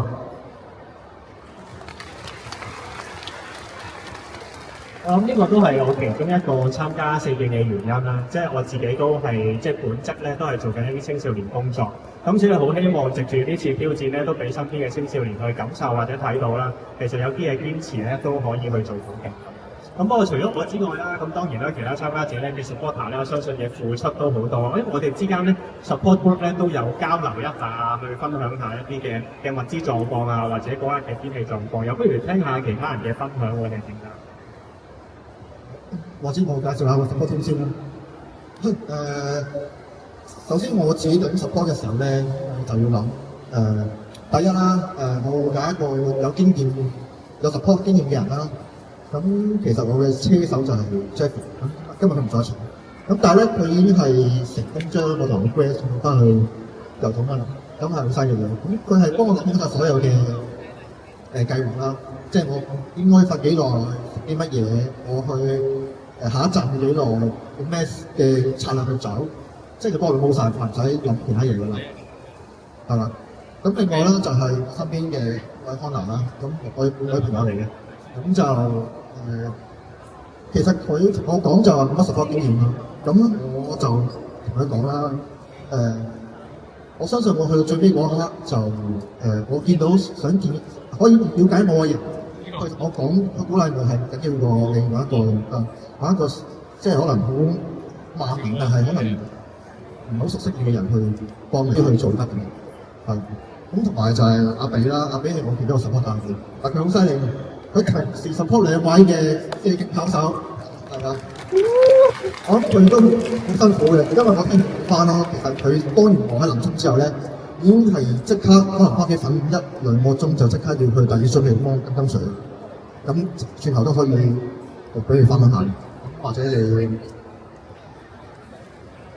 其實我就冇乜 support 經驗嘅，同埋咧其實主要check 住佢嘅人咧都係 Jeffrey 啦，都係計時間啦，即係車手佢都俾咗好多recommend 嘅嘢我嘅。咁主要咧其實我見到佢，其實佢嘅心理質素係好強，即係其實我覺得都唔需要俾啲好多嘅情緒價值佢自己都諗到晒所有嘢，佢需要啲乜嘢。跟住純粹係可能講俾我聽話，我呢個 point 想食啲乜嘢，咁就去嗰個 point 度買俾佢啦。咁主要都係啲粥啊、飯團俾佢上路食啊，係咯，即係其實都冇乜嘢可以幫到咯。即係可能喺石澳見到佢，哇係咁講嘢喎，即係可能成條路因為都冇人同佢講嘢啦，即係可能食花生就經過咁樣見到，咁但係都唔可以可以溝通嗰啲嘢。唔可以傾偈啦，咁佢去到赤柱又好興奮喎，佢話：係咪可以講嘢啦？終於可以有人可以同我講嘢啦咁樣啦。跟住上到車停講嘢，不停講嘢，講咗5個鐘我諗，係跟住突然間喺架車度瞓着咗，講下嘢瞓着咗，跟住去到去到石澳啦，跟住就我哋好輕咁樣閂埋門俾佢聽住啲遊湖音樂喺度瞓覺，我瞓咗1個鐘頭啦。咁去到跟住佢完咗港島徑，其實已經係朝早啦。咁搭船嘅時候，嗰半個鐘其實快船咧，我就驚佢瞓唔到，因為係咁喐嚟喐去啦。死啦，瞓唔到啦！咁成條鳳凰徑咪好眼瞓咯咁樣。但係佢去到麥當勞門口攤咗一陣，同佢換車跟住食完個早餐，咁佢就話：唔好啦，趁日光嘅時候行埋佢啦，咁樣快啲起步啦，咁樣唔瞓咯咁樣。跟住就我成程都勁擔心啦，但係佢又冇乜嘢喎，即係純粹對眼神好地咁樣，跟住就繼續去，係咯，心理質素好好。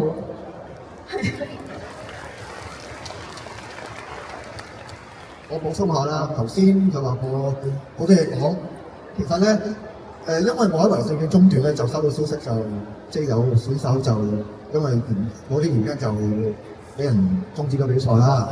咁當刻我個腦咧係將件事放到好大嘅，即係我係驚咧，哇！我會唔會一同人講嘢咧，一同人有交流咧就會俾人 DQ 㗎，喂！我唔想行多次咯喎。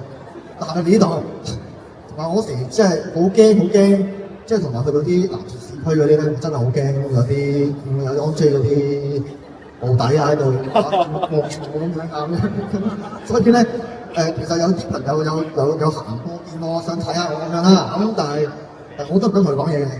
即係我都好驚，真係好驚，即係放到好大件事，即係直到所以啱啱佢話佢哋赤柱咧，因為其實中間佢都有喺有講落，但係佢都係唔係，我都係耷低頭行嘅，係啦，呢個攝影師都係一路影我啦，我都係唔同佢交流，咁直至去到真係唔勁嗰個位，我先敢講嘢咯。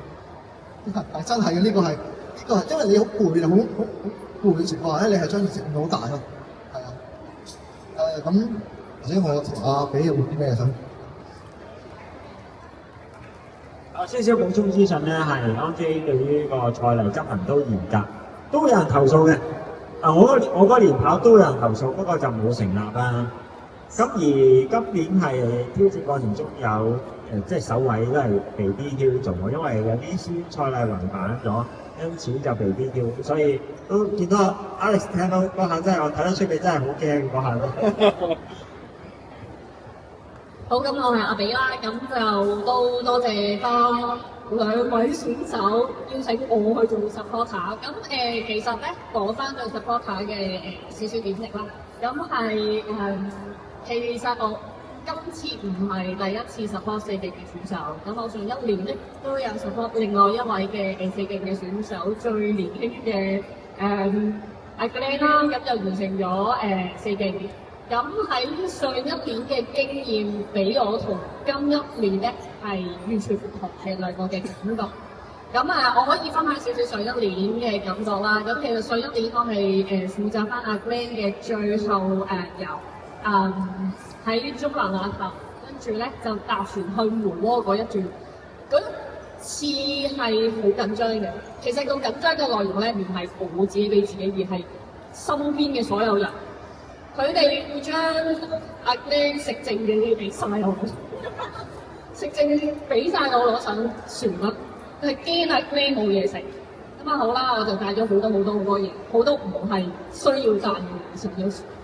之後咧，到阿 Glenn 要揀嘢食嘅時候咧，有好隨手咁揀啲求其嘅一堆嘢，就袋咗入袋，就準備去嗰個服務員啦。咁好啦，翻嚟今次啦，咁其實我講話做 supporter 啦，咁其實喺上一年嘅4月份，大概4月份左右咧，我哋都了解咗金金常由呢個構思，佢希望今年挑戰4勁嘅。咁我哋4位 supporter 咧，咁其實係我比較大膽嗰個嘅啫。我另外嗰3位男嘅 supporter 咧，就比較內斂啊，同埋怕醜嘅佢哋。咁佢哋咧就好想嚟，但係就唔夠膽嚟嘅啫。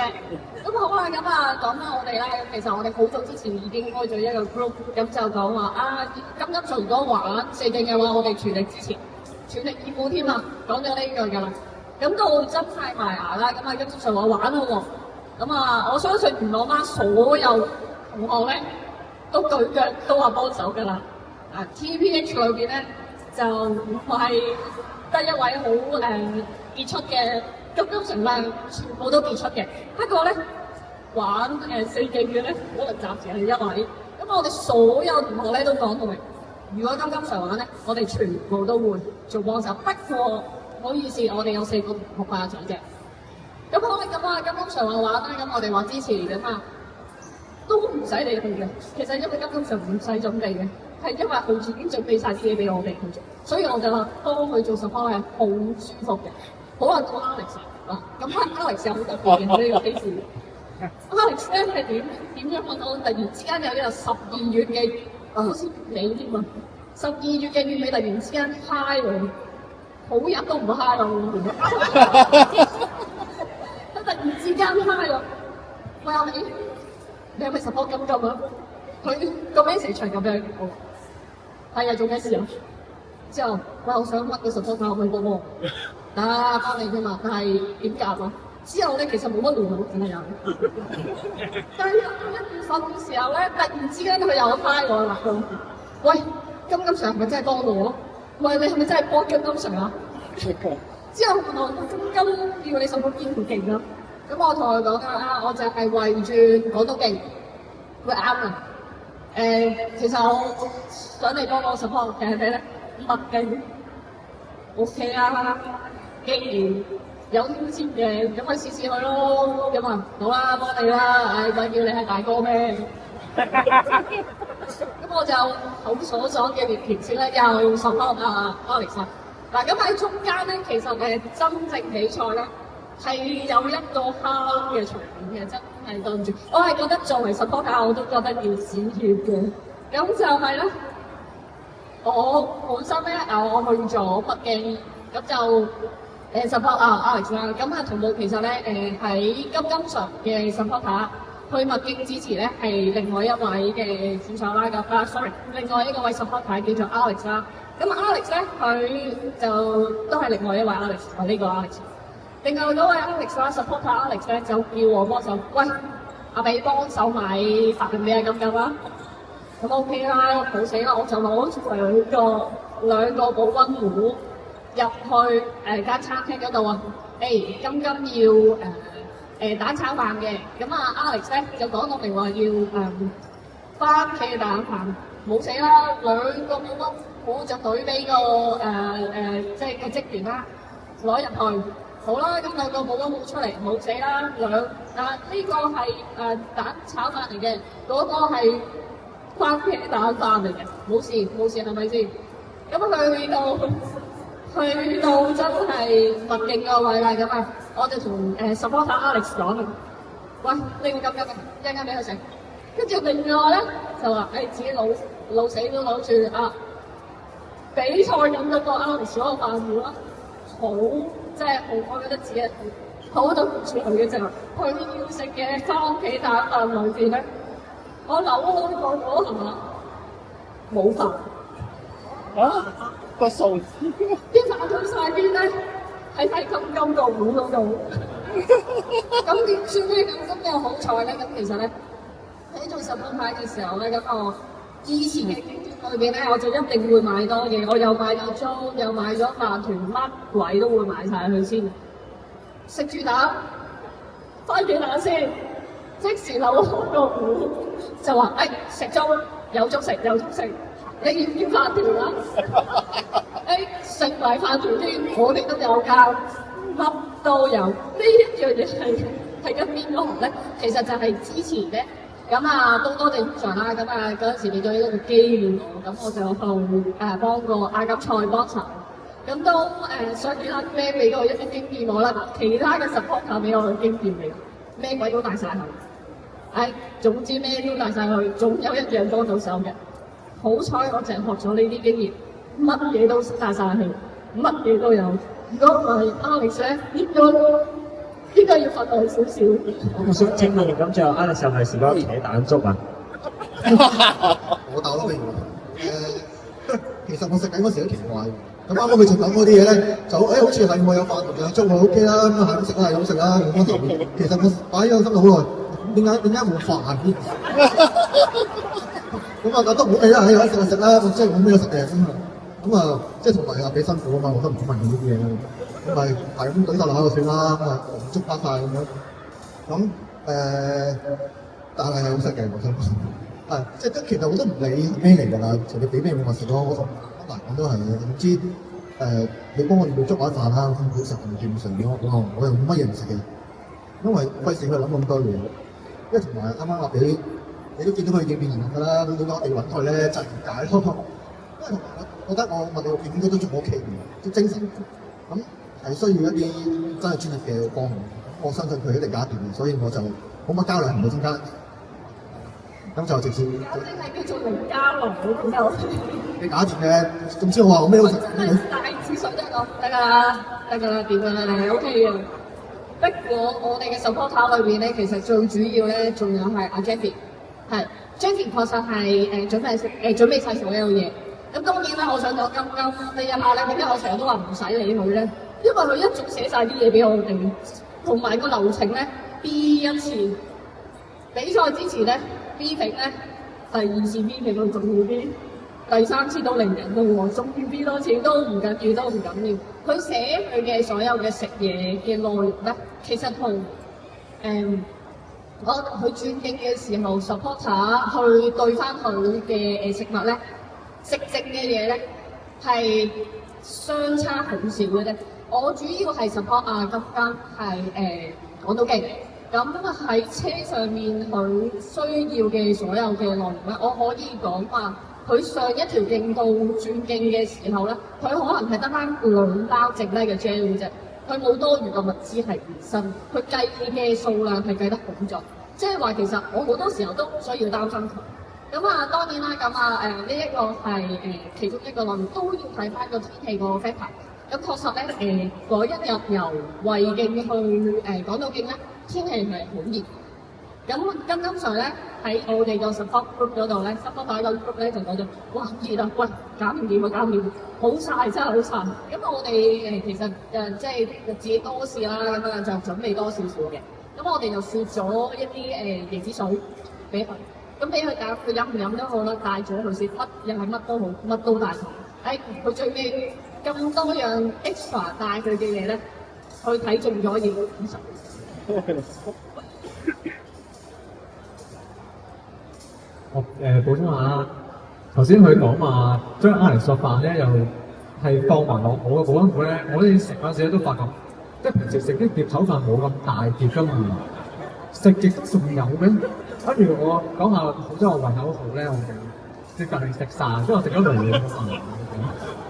係啦，咁佢哋係完咗我成個4徑之後先同我講翻，跟住我話知咁多版啦，係啦咁另外我其實我揾咗佢哋幾個supporter之後咧，基本上我都冇再特別去講啲咩，即係咁就基本上我都好信任，因為佢哋係我學生，都好清楚我所有，都知道我所有嘢。咁基本上我係去到4徑前一日咧，咁我先講一次成個 build 成個流程係點做，你跟住我已經係寫咗1、2、3、4，即係寫晒成個 step， 你跟住做就 OK 啦。咁就即交咗一次，咁就成個4徑就好順利咯。咁但係我自己都好任性嘅，即係我成日都其實我睇咗好多次4徑大會走套電影啦，佢哋入邊所有做過嘅嘢咧，我都好想去試下。咁譬如阿蘇人佢喺麥徑沖涼啦，佢沖咗1次啦，咁我沖夠2次。係啦，麥徑又沖，胃徑又沖，係啦，咁樣沖2次啦。跟住之後我又帶即係見人哋瞓，即係有張床可能瞓下覺啦。咁我咧就直情買成張床褥，即係唔係吹氣添，真係屋企嗰啲床褥。要我個 supporter 係即係特登揾個較正少少嘅 supporter 咧，咁啊喺船上面咧係孭住成張床褥咁樣去到梅窩俾我瞓嘅，咁係好任性嘅，即係總之我係即係雖然我練晒所有嘢，但係每一樣嘢都係好級嘅，即係就辛苦我啲 supporter，但係即係最尾都係好順利去完成到嘅，咁又好多謝我呢班嘅 supporter， 多謝你哋。咁喺4徑咧，我就知道花生友就多啦，因為唔早啊嘛，所以每年你都見到好多人咧就喺旁觀啊，影下相啊，又冇話一定幾時要去到邊度，同埋你好難預測啲參加者。咁但係 supporter 咧就真係好大嘅責任啦，同埋難度嘅。咁啊，好多謝咁多位 supporter 嘅分享，即係既真實又搞笑。咁我知台下應該觀眾都好多問題想問啊。分享會之前有位台下嘅觀眾佢話：我有見過啲分享，有見過有啲訪問㗎，我唔聽啊，特登留翻今次分享會，想聽最第一身嘅分享，同埋有問題想問。咁好啦，咁而家咧我哋着咗 Q&A 呢個環節啦。如果係台下觀眾有問題想問咧，就即管舉手。即刻已經有問題。Hello， 非常精彩嘅。我想請問下呢位 supporter 咧，你話嗰個椰子水啊，有個椰子水咧係樽裝嘅，仲係呢個真格天然嘅椰青水。因為樽裝天然嘅椰青水咧有呢個電解質，對呢個運動係好嘅嘛。但係呢個樽裝嘅咧，請問你先會話糖質對運動有冇幾好嘛？唔該你。多謝你啊！咁我既然問我嘅，其實我想講咧，我係兩樣都買晒。係啊，只不過咧係我有諗過嗰個內容咧，好勁喎！因為話好熱好曬，咁啊同埋方便去攜帶咧，咁我最尾揀喺屋企嗰度咧，兩者揀咗一樣嘅，就係方便攜帶同埋雪冰咗嘅椰子水，所以係樽裝嘅。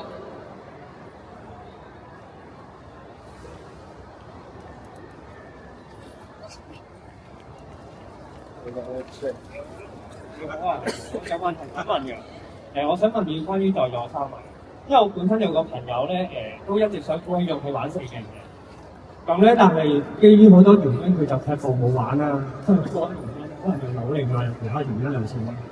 咁我想一次在座3位啦，即係想你哋揾一班説話去勉勵佢一個大啲嘅成功。咁其實我呢位朋友都係現場，但係佢唔好意思問呢個問題，唔該晒。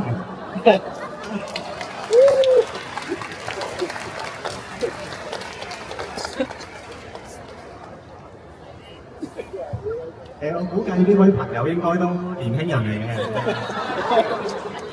係啊，咁所以年輕人咧對於參加挑戰咧，可能係會有一啲嘅猶豫嘅。咁唔緊要，咁我知咧身邊嘅人都應該好鼓勵佢，所以想問呢個問題啦。咁啊，不過認真講嘅，參加4徑咧，你問我哋3位，我唔知啦，即係在座其他2位。我自己5年前、10年前，我從來冇考慮過自己會喺呢個起步點度出現。咁去到中間，即係經歷咗一啲訓練又好啊，或者經歷咗一啲嘅參加過一啲唔同嘅比賽又好啊咁先覺得尤其係啦，即係啱啱 Alex 都提到啦，上年阿 Glenn 佢參加咗呢個挑戰咧，其實對於我哋嚟講咧係好大鼓舞。咁點解咧？就係因為咧，其實我阿 Glenn 點解參加咧？其實喺嗰一晚咧，其實我係同佢一齊跑山，跟住我哋傾開就係話我都想喺呢3-4年內啦，想試下玩4徑呢一樣嘢。咁我話我想玩，係啦，咁但係當晚咧，阿 Glenn 就報咗名咁樣。咁所以我就覺得呢件事，而當時咧係12月嚟嘅，12月，咁而佢嘅挑戰咧係比今年再早啲，係2月頭啊。咁所以佢根本就冇時間準備，而佢最尾係即係以生還者嘅身份完成咗呢個挑戰。咁對我嚟講咧，都係一個好 inspiring 嘅嘢，就係有啲嘢其實唔使諗咁耐，即係想做就試下去做咯，即係唔試過就唔知得唔得嘅咁樣。係啦，咁所以唔知啦，即係呢一樣嘢對大家嚟講，因為我跑完之後咧，身邊都有啲朋友同我講，尤其係啲年輕啲嘅，係啦，佢哋都話咧將來咧都有機會咧，都會想試下挑戰嘅咁樣。咁所以咧都係寄語年輕人啦，係啦咁嚟緊咧就唔好考慮太耐，係啦。我都去補充下就即係我同 Marcus 咧有啲唔同嘅，即係 Marcus 就講話佢係之前冇諗過啦，但係其實我自己咧就係8年前我已經諗住玩㗎啦。咁我一路就好似你咁講，可能一路拖住，又覺得自己未準備好啊。咁你一路都唔敢報名。但係近呢1-2年我比較聽得多係，即係其實咁長距離嘅比賽咧，其實你係冇可能準備得好，即係永遠你都會覺得你係準備得唔夠啦。咁基本上你係唔會等到你準備得夠嗰一日嘅。咁所以我覺得係你覺得如果你想玩，咁就去報個名先啦。咁等阿 Angie 去決定咯，即係佢俾你玩，咁咪玩咯。咁你唔會有準備得好嗰一日，咁就報咗名先。我覺得最緊要你想玩咧，就報咗名先。咁另外一個我想講嘢啦。咁如果你問我就係身體力行啦，咁我都親得行一次啦。咁即係我都明白係要時間去沉澱去諗嘅，因為我同啱啱上一樣啦，都係用咗8年去由知道到去有諗過，到真係今日行完啦，都係用咗8年。都係唔夠膽啦，覺得未準備好啦。咁亦都好似啱啱 Marcus 講，阿 Glenn 咁短缺時間就決定到完成，咁真係冇乜嘢好準備嘅，你要去試下咯。咁至於你話安接換批，其實我諗而家你寫啲人名上去，譬如敏儀啊、通常咁應該都 OK 嘅咁。咁啊，希望我哋嘅挑戰成功會鼓勵到年輕人諗下突然間動一下就會參加嘅。溫馨提示啊，我推薦過好多人去參加嘅，啲學生揾我寫啲薦信入學校啊，啲大啲嘅青少年啊揾我話推薦佢哋參加 IPN 嘅上年都有推薦啦。佢上年嘅完成嘅年紀係25歲係嘛，就成為咗最年輕嘅生還者啦。即係仲有時間啊，但係要把握啦，要把握。咁再話仲有冇其他嘅觀眾想問問題咧？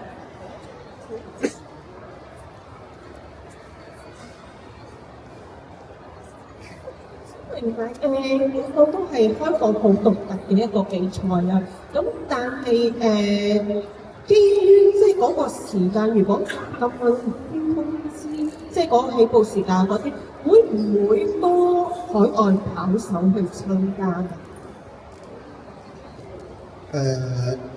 本身其實因為安姐搞呢個活動嘅時候咧，最開放嗰時咧，以我所知係好多外國人嘅，即係反而調翻轉冇香港人，我哋係唔知嘅。咁隨住時間嘅推斷，跟住就當我哋知道呢個時間，就自然去參加咯。咁跟住上年套戲上映咗之後，就好多外國選手都知道有呢件挑戰啊嘛。咁我所知今年有某2位外國跑手都係知道咗呢套戲，睇完先去嚟香港參加專登。但補充咧，其實都唔會好多㗎啦，即係 qualify 咗挑戰者，每年都係10零20個咁樣。但係今年啊，我只覺得對於外國人係難度好大嘅，因為唔俾用 GPS 手錶，咁要個定位同導航係超難嘅。即係你諗下，如果佢係唔熟四徑嘅，仲要冇得導航，咁佢都可以嘅，只能靠手機啦。佢成日攞個手機出嚟睇，其實對於唔熟路嘅外籍選手咧，真係會超級困難嗰個挑戰咯。熟路都死啊，熟路都成日會走錯路嘅，因為300公里啊嘛，即係唔會記得晒每個路口噶嘛。所以都係好難，不過咁講就係個原意，真係想大家有個天然，即係最自然嘅方式嘅。假設你乜都冇晒，你仍然可以做到，就係呢種精神咯。所以難，但係係個可貴嘅地方。台下仲有冇觀眾想發問咧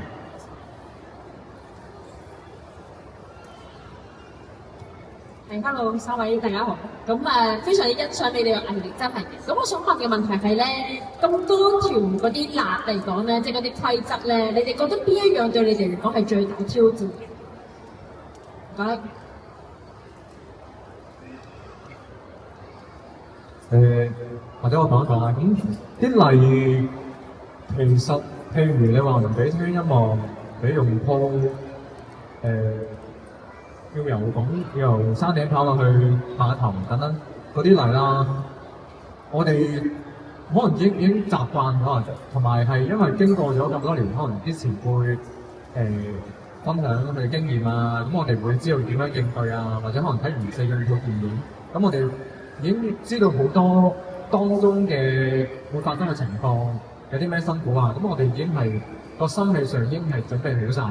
咁所以你話啲例上面咧，我覺得我諗就對於我哋嚟講就唔會太難，即係唯一就係好似我哋之前我哋頭先一路都有講到就話唔俾我哋同外界有任何接觸，即係可能中途可能都有個 friend 嘅偶遇嘅，即係唔係特登嚟嘅。咁你想同佢講一句嘢咧，都唔夠膽咯，真係，即係因為我哋係處於一個好眼瞓、好辛苦嘅狀態咧，即係你其實好想同人講嘢，即係可能去睇啲提神。傾偈，但係唔得咯，即係我哋自己都好驚，會唔會俾人 DQ 啊咁樣。咁呢樣嘢可能係對於我哋嚟講係今年係比較辛苦一樣嘢咯，我覺得係。咁我根本上都講過啦，本身係因為呢個今年嗰個挑戰係，我都覺得係好加勒㗎啦，即係有啲講得好當，因為開頭佢上年已經預告咗係俾用電話㗎啦嘛。咁我寫嗰時已經心理準備咗好耐係冇電話，同埋可能6個鐘幾個呢啲規矩，準備咗成年半年啦嚇。咁所以到佢最收尾嗰個規矩出咗嚟就係可以用電話，我係好開心，因為呢樣嘢都好緊要啊嘛，真係即係唯一嘅安慰啦，我覺得係。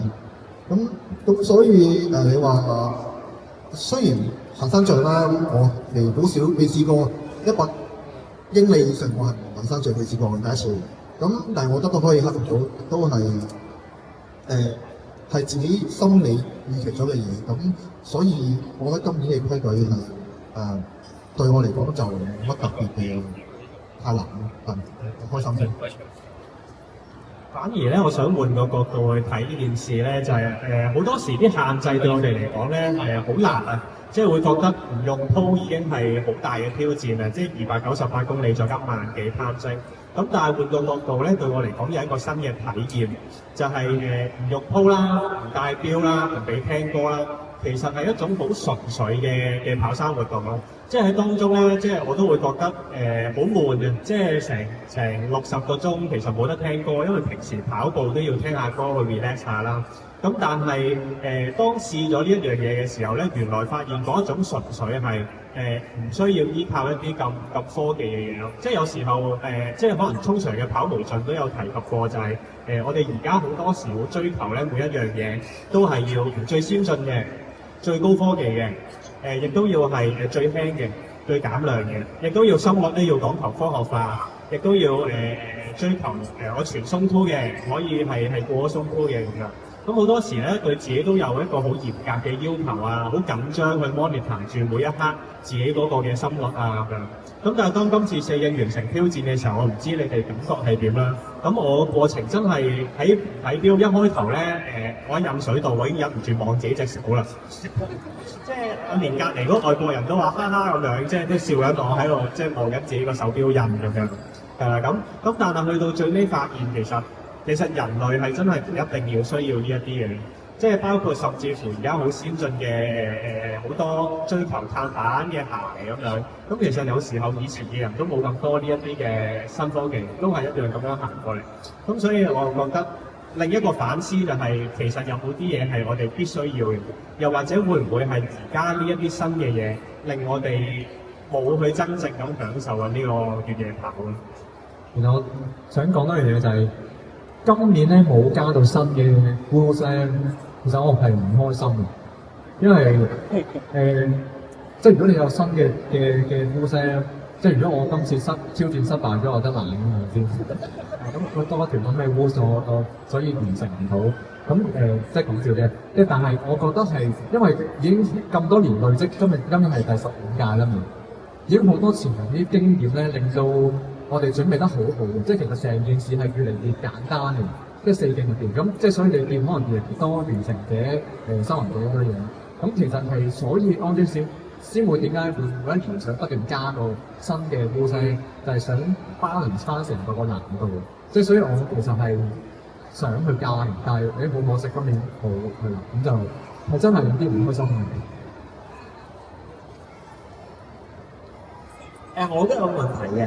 就係幾位挑戰者佢哋跑完，咁大家都會諗話，哇300公里喎，究竟跑完會唔會受傷啊？精神幻覺啊，佢恢復未咧？咁喺呢3個禮拜入邊咧，想問下你哋，有覺得跑完啲其實有冇啲增長失去咗啦，即係傷咗啦，或者甚至係又即係增長咗嘅？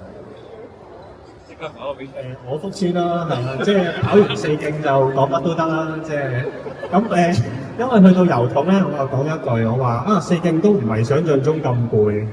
咁I mean it， 即係我真係覺得係比想像中係冇咁攰。即係可能係因為個速度上咧，其實中間有好多時間去 recover， 即係亦都包括咧我胃鏡嗰個時間，我本身 plan 係16個鐘。咁但係我最終係用咗20幾個鐘去完成，差唔多接近21個鐘頭。咁所以咧，其實咧，你可以話係用比賽中間嘅時間咧，已經做咗好足夠嘅恢復。咁所以見到即係我自己，我覺得喺鳳凰徑嘅表現，我係唔滿意嘅，係啦。咁都跑咗11個半鐘嘅鳳凰徑啦。咁所以其實當中咧，就算完嗰一刻咧，隻腳嗰個攰嘅感覺咧，係真係唔算係即係你咁講可能好難想像啦。咁但係唔算係特別好強烈嘅嗰個感覺。咁所以咧，其實有一個小插曲就係呢3個星期裏面咧，我喺半年前報四徑之前咧，已經報咗一個叫 Nine Dragon 嘅比賽，就係50-50。咁啊，第一日就玩50 miles， 即係85公里。咁第二日就50公里咁樣啦，連續2日。咁我都第一次體驗呢個 stage race。咁咧，但係佢個開始日期咧就喺四徑嘅8日之後。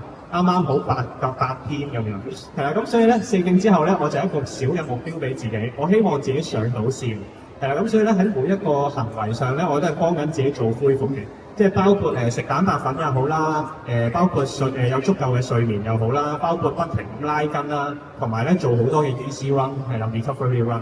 咁結論就係咧8日後咧，我想做一個人體實驗，就係究竟四徑之後嘅我仲可唔可以參加到比賽咧咁樣。咁結論咧，雖然都有啲小插曲啦，就係第一日帶錯鞋啦，因為四徑之後咧，其實啲鞋係撈亂，咁結果就要用路跑鞋嚟跑個山賽咁樣。咁但係 anyway 咧，其實都係啦，都係嗰句就係裝備其實都係人自己俾自己限制嘅，其實都係一對鞋嚟嘅。咁所以咧都可以完成到。咁最尾個成績就叫做還可以啦。咁啊 hold 翻我第7名完成咁樣。咁所以就我又覺得即係喺四徑後咧，其實對自己有一個新嘅領會，但係多咗嘅領會咧就唔係體能上，反而係心態上。我玩呢個 Nine Dragon 咧，更加多就好似金 Sir 所講啦，就係話其實玩呢個 Nine Dragon 嘅時候，本身我已經完成過四徑啦。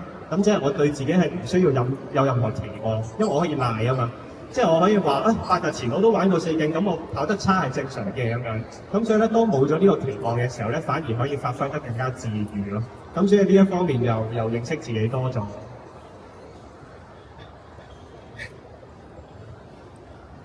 你講啲大人之後都唔知講咩好，即係我覺得佢好黐線真係。即係我自己其實到呢刻都仲係日都眼瞓啦。腳冇乜嘢嘅，腳冇人係呼吸得快抖抖，係行得走得嘅。咁瞓得幾多都係好容易眼瞓啦。我精神主要精神狀態都仲係差啲。咁但係咧咁，因為都開始投入翻一啲，因為我自己本身有做開跟拍嘅工作啦，咁都啱啱2晚都去咗做跟拍通頂啦。今年我發覺咧，我好似相對上比起以前咧，我休息時間可以短翻少少，可以。即係原來啱啱我問佢喂，你會唔會跑完8張人？佢話問題嘅，跑完就唔辛苦唔攰啊咁樣。咁原來我去1-2晚已經有起身係，好似又 OK 喎。哇！今日幾日都仲精神去做。咁係咯，有時好多時就係你做完之後，你先會認識自己多啲，先會去更加明白自己嗰個狀態啦。好多時都係接合出嚟。原來係有啲嘢做到嘅咁，但係比賽咧，我自己就下個禮拜先有，下個禮拜先有。因為我之前就一路都唔敢，即係呢前頭1個月都唔敢報比賽啦，因為我知道預期會有呢樣嘢發生㗎嘛。咁就希望下個禮拜嘅比賽我都可以好似你比賽。咁我都講下啦，講開比賽咧，頭先我哋分享會之前咧，我同阿 Marcus 咧都講咗一樣嘅，異口同聲咁講咗就係好後悔我哋兩個冇報名到 V162，因為今年個獎金係非常之豐富嘅。咁我哋兩個咧，比想象中完成4競之後咧，我哋即係其實我哋冇報係因為即係其實原因啦，即係只要玩4競之後10零日啦，就嚟而家即係就已經到 V162啦。我哋諗住自己係負唔到啊，即係但係其實係覺得都 OK 嘅，其實即係所以係好後悔點解我哋冇報到咧咁樣。咁再講翻4競啦，咁其實我覺得長距離比賽咧，我會分開3樣能力嘅，即係第一樣我覺得係體力啦，即係精神啦，第3樣嘢係個意志力啦。咁體力上咧，我覺得係我嗰陣時都同學生分享過，即係玩完4競其實唔係好攰，真係攰，即係體力上。即係尤其是玩完麥徑、衛徑之後咧，講出嚟俾人打我覺得好似冇跑過咁。係啦，但係精神上咧，我想同大家講係真係好難同好辛苦。去到最尾一個即係第3日咧，係去到日，即係唔好講夜晚，即係日頭咧，我都係出晒幻覺啊，好辛苦，係完全係真係合埋眼，係自動式上山，即係覺得即係基本上上下，點解一合眼又上咗幾步，一合眼又上咗幾步，係有少少危險嘅狀態咁樣，即係個精神上係好辛苦，即係所以到你話前幾日啦，即係我先覺得係個精神上先恢復得比較七七八八，即係真係要瞓好耐咧先補眠單夠咯。咁意志力方面就每次我覺得長途比賽咧，之前我都要重嘅個意志力。即係你會諗，中間辛苦嘅時候咧，即係就算你可能有氣有力，夠瞓夠精神唔眼瞓，但係你意志力唔夠咧，你都會放棄嘅。即係可能你嗰條路好 technical，你可能跌咗好多次，你開始覺得好灰，你覺得好辛苦咧，你都會想話不如放棄啦。即係呢個係個意志力嗰一 part。咁呢樣嘢要嘈，咁我所以成個4競完成之後咧，我每次長途比賽之前咧，我都會預備好多可能啲好食嘅嘢、零食啊，或者我預一啲我自己可能玩完之後，我會去有啲餐廳去獎勵翻自己。咁去完成之後，我就會去做呢樣嘢，去食翻呢樣嘢，去補充翻啦，即係去餵食翻自己，好似即係就慢慢補充翻個意志力咯。咁我就係咁樣4競之後我狀態就係。仲有冇問題想問咧？我哋時間關係，呢條係最後一條問題啦。各位好啊，好欣賞咁多位嘅超能力。咁歌仔有得唱嘅話，天氣不似預期。咁無論你準備得幾好都好啊，今年嘅天氣其實有冇幫咗你哋，或者令到你哋辛苦咗？今年我覺得係算係幾好嘅。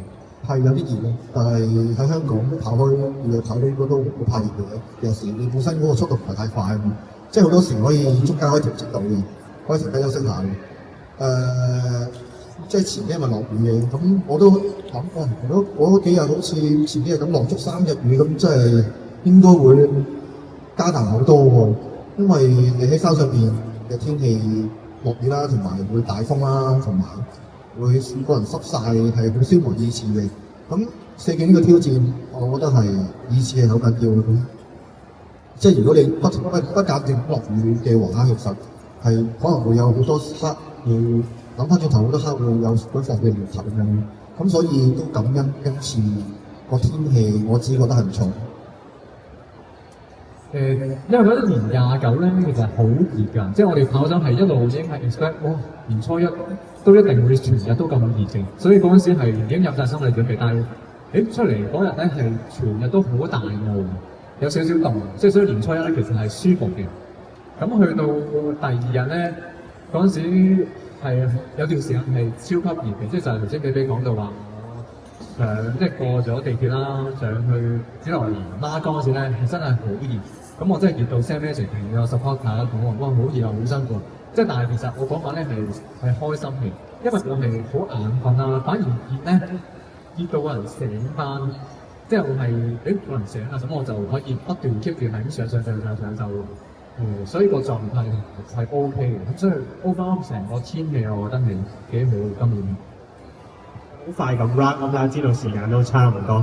我覺得天氣對我嚟講最大嘅啟發就係好多時就會埋怨咯，即係今日又好熱啊咁樣，聽日又好凍啦咁。咁事實上係嘅，第1日好濕涼咁樣，第2、3日都係好熱嘅。咁但係我覺得越野跑有個有趣嘅地方就係你 endurance 上長距離一定係會遇到好多唔同嘅天氣，例如甚至乎去到外國比賽，你預計唔到啊！我 UTMB 都落雪。係啦咁樣，咁所以我覺得反而係享受當中佢俾咗一啲挑戰咯，又或者所謂就係講笑咁講，佢俾咗個藉口我跑得差，咁但係咧我又可以多一份安心咧，去盡我自己嘅能力去跑咯，咁所以又唔使有咁大嘅期望，就係話我一定要喺呢個天氣下去追某一個時間，咁反而係我諗每一刻都諗緊自己點樣喺呢個天氣裏邊發揮得最好。例如可能夏天好曬嘅，咁我就盡量做步兵，盡量行得慢啲去保留體力。一去到樹蔭位即刻跑翻，咁我鳳凰徑就係用呢個方法，都叫做到下時間。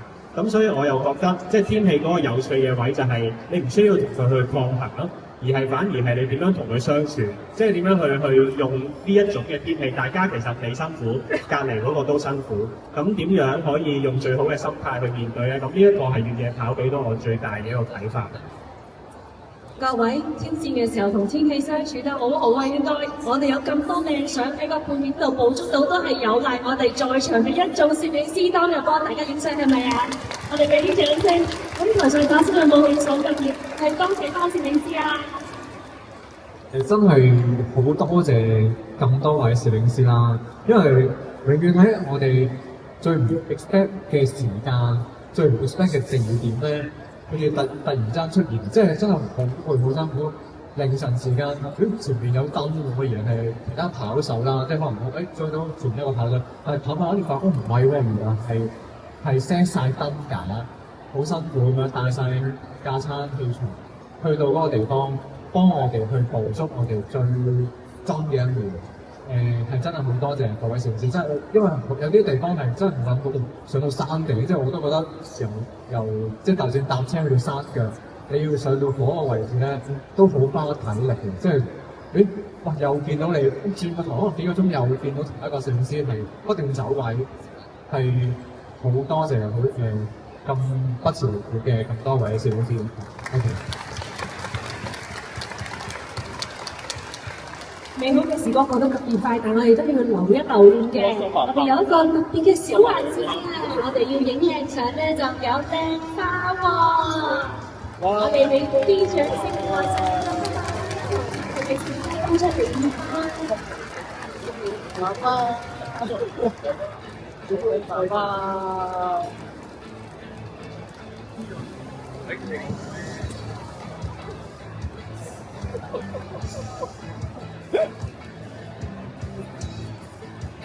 喺呢個時候，我哋都想邀請今日活動光臨出席嘅攝影師們可以上台，各位嘉賓請影相，攝影師們，攝影師們。你影啲大會影，你影一張先啦。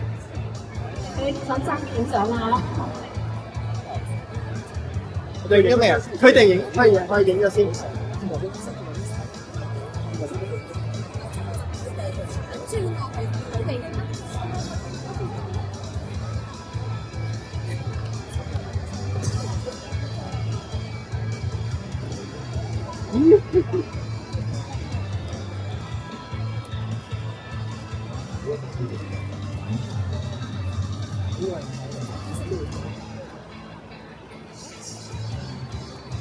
我想幫我想問，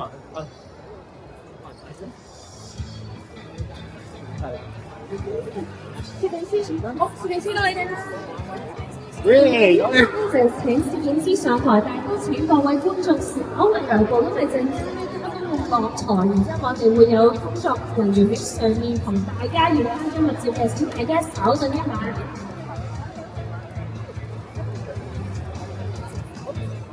你咁快？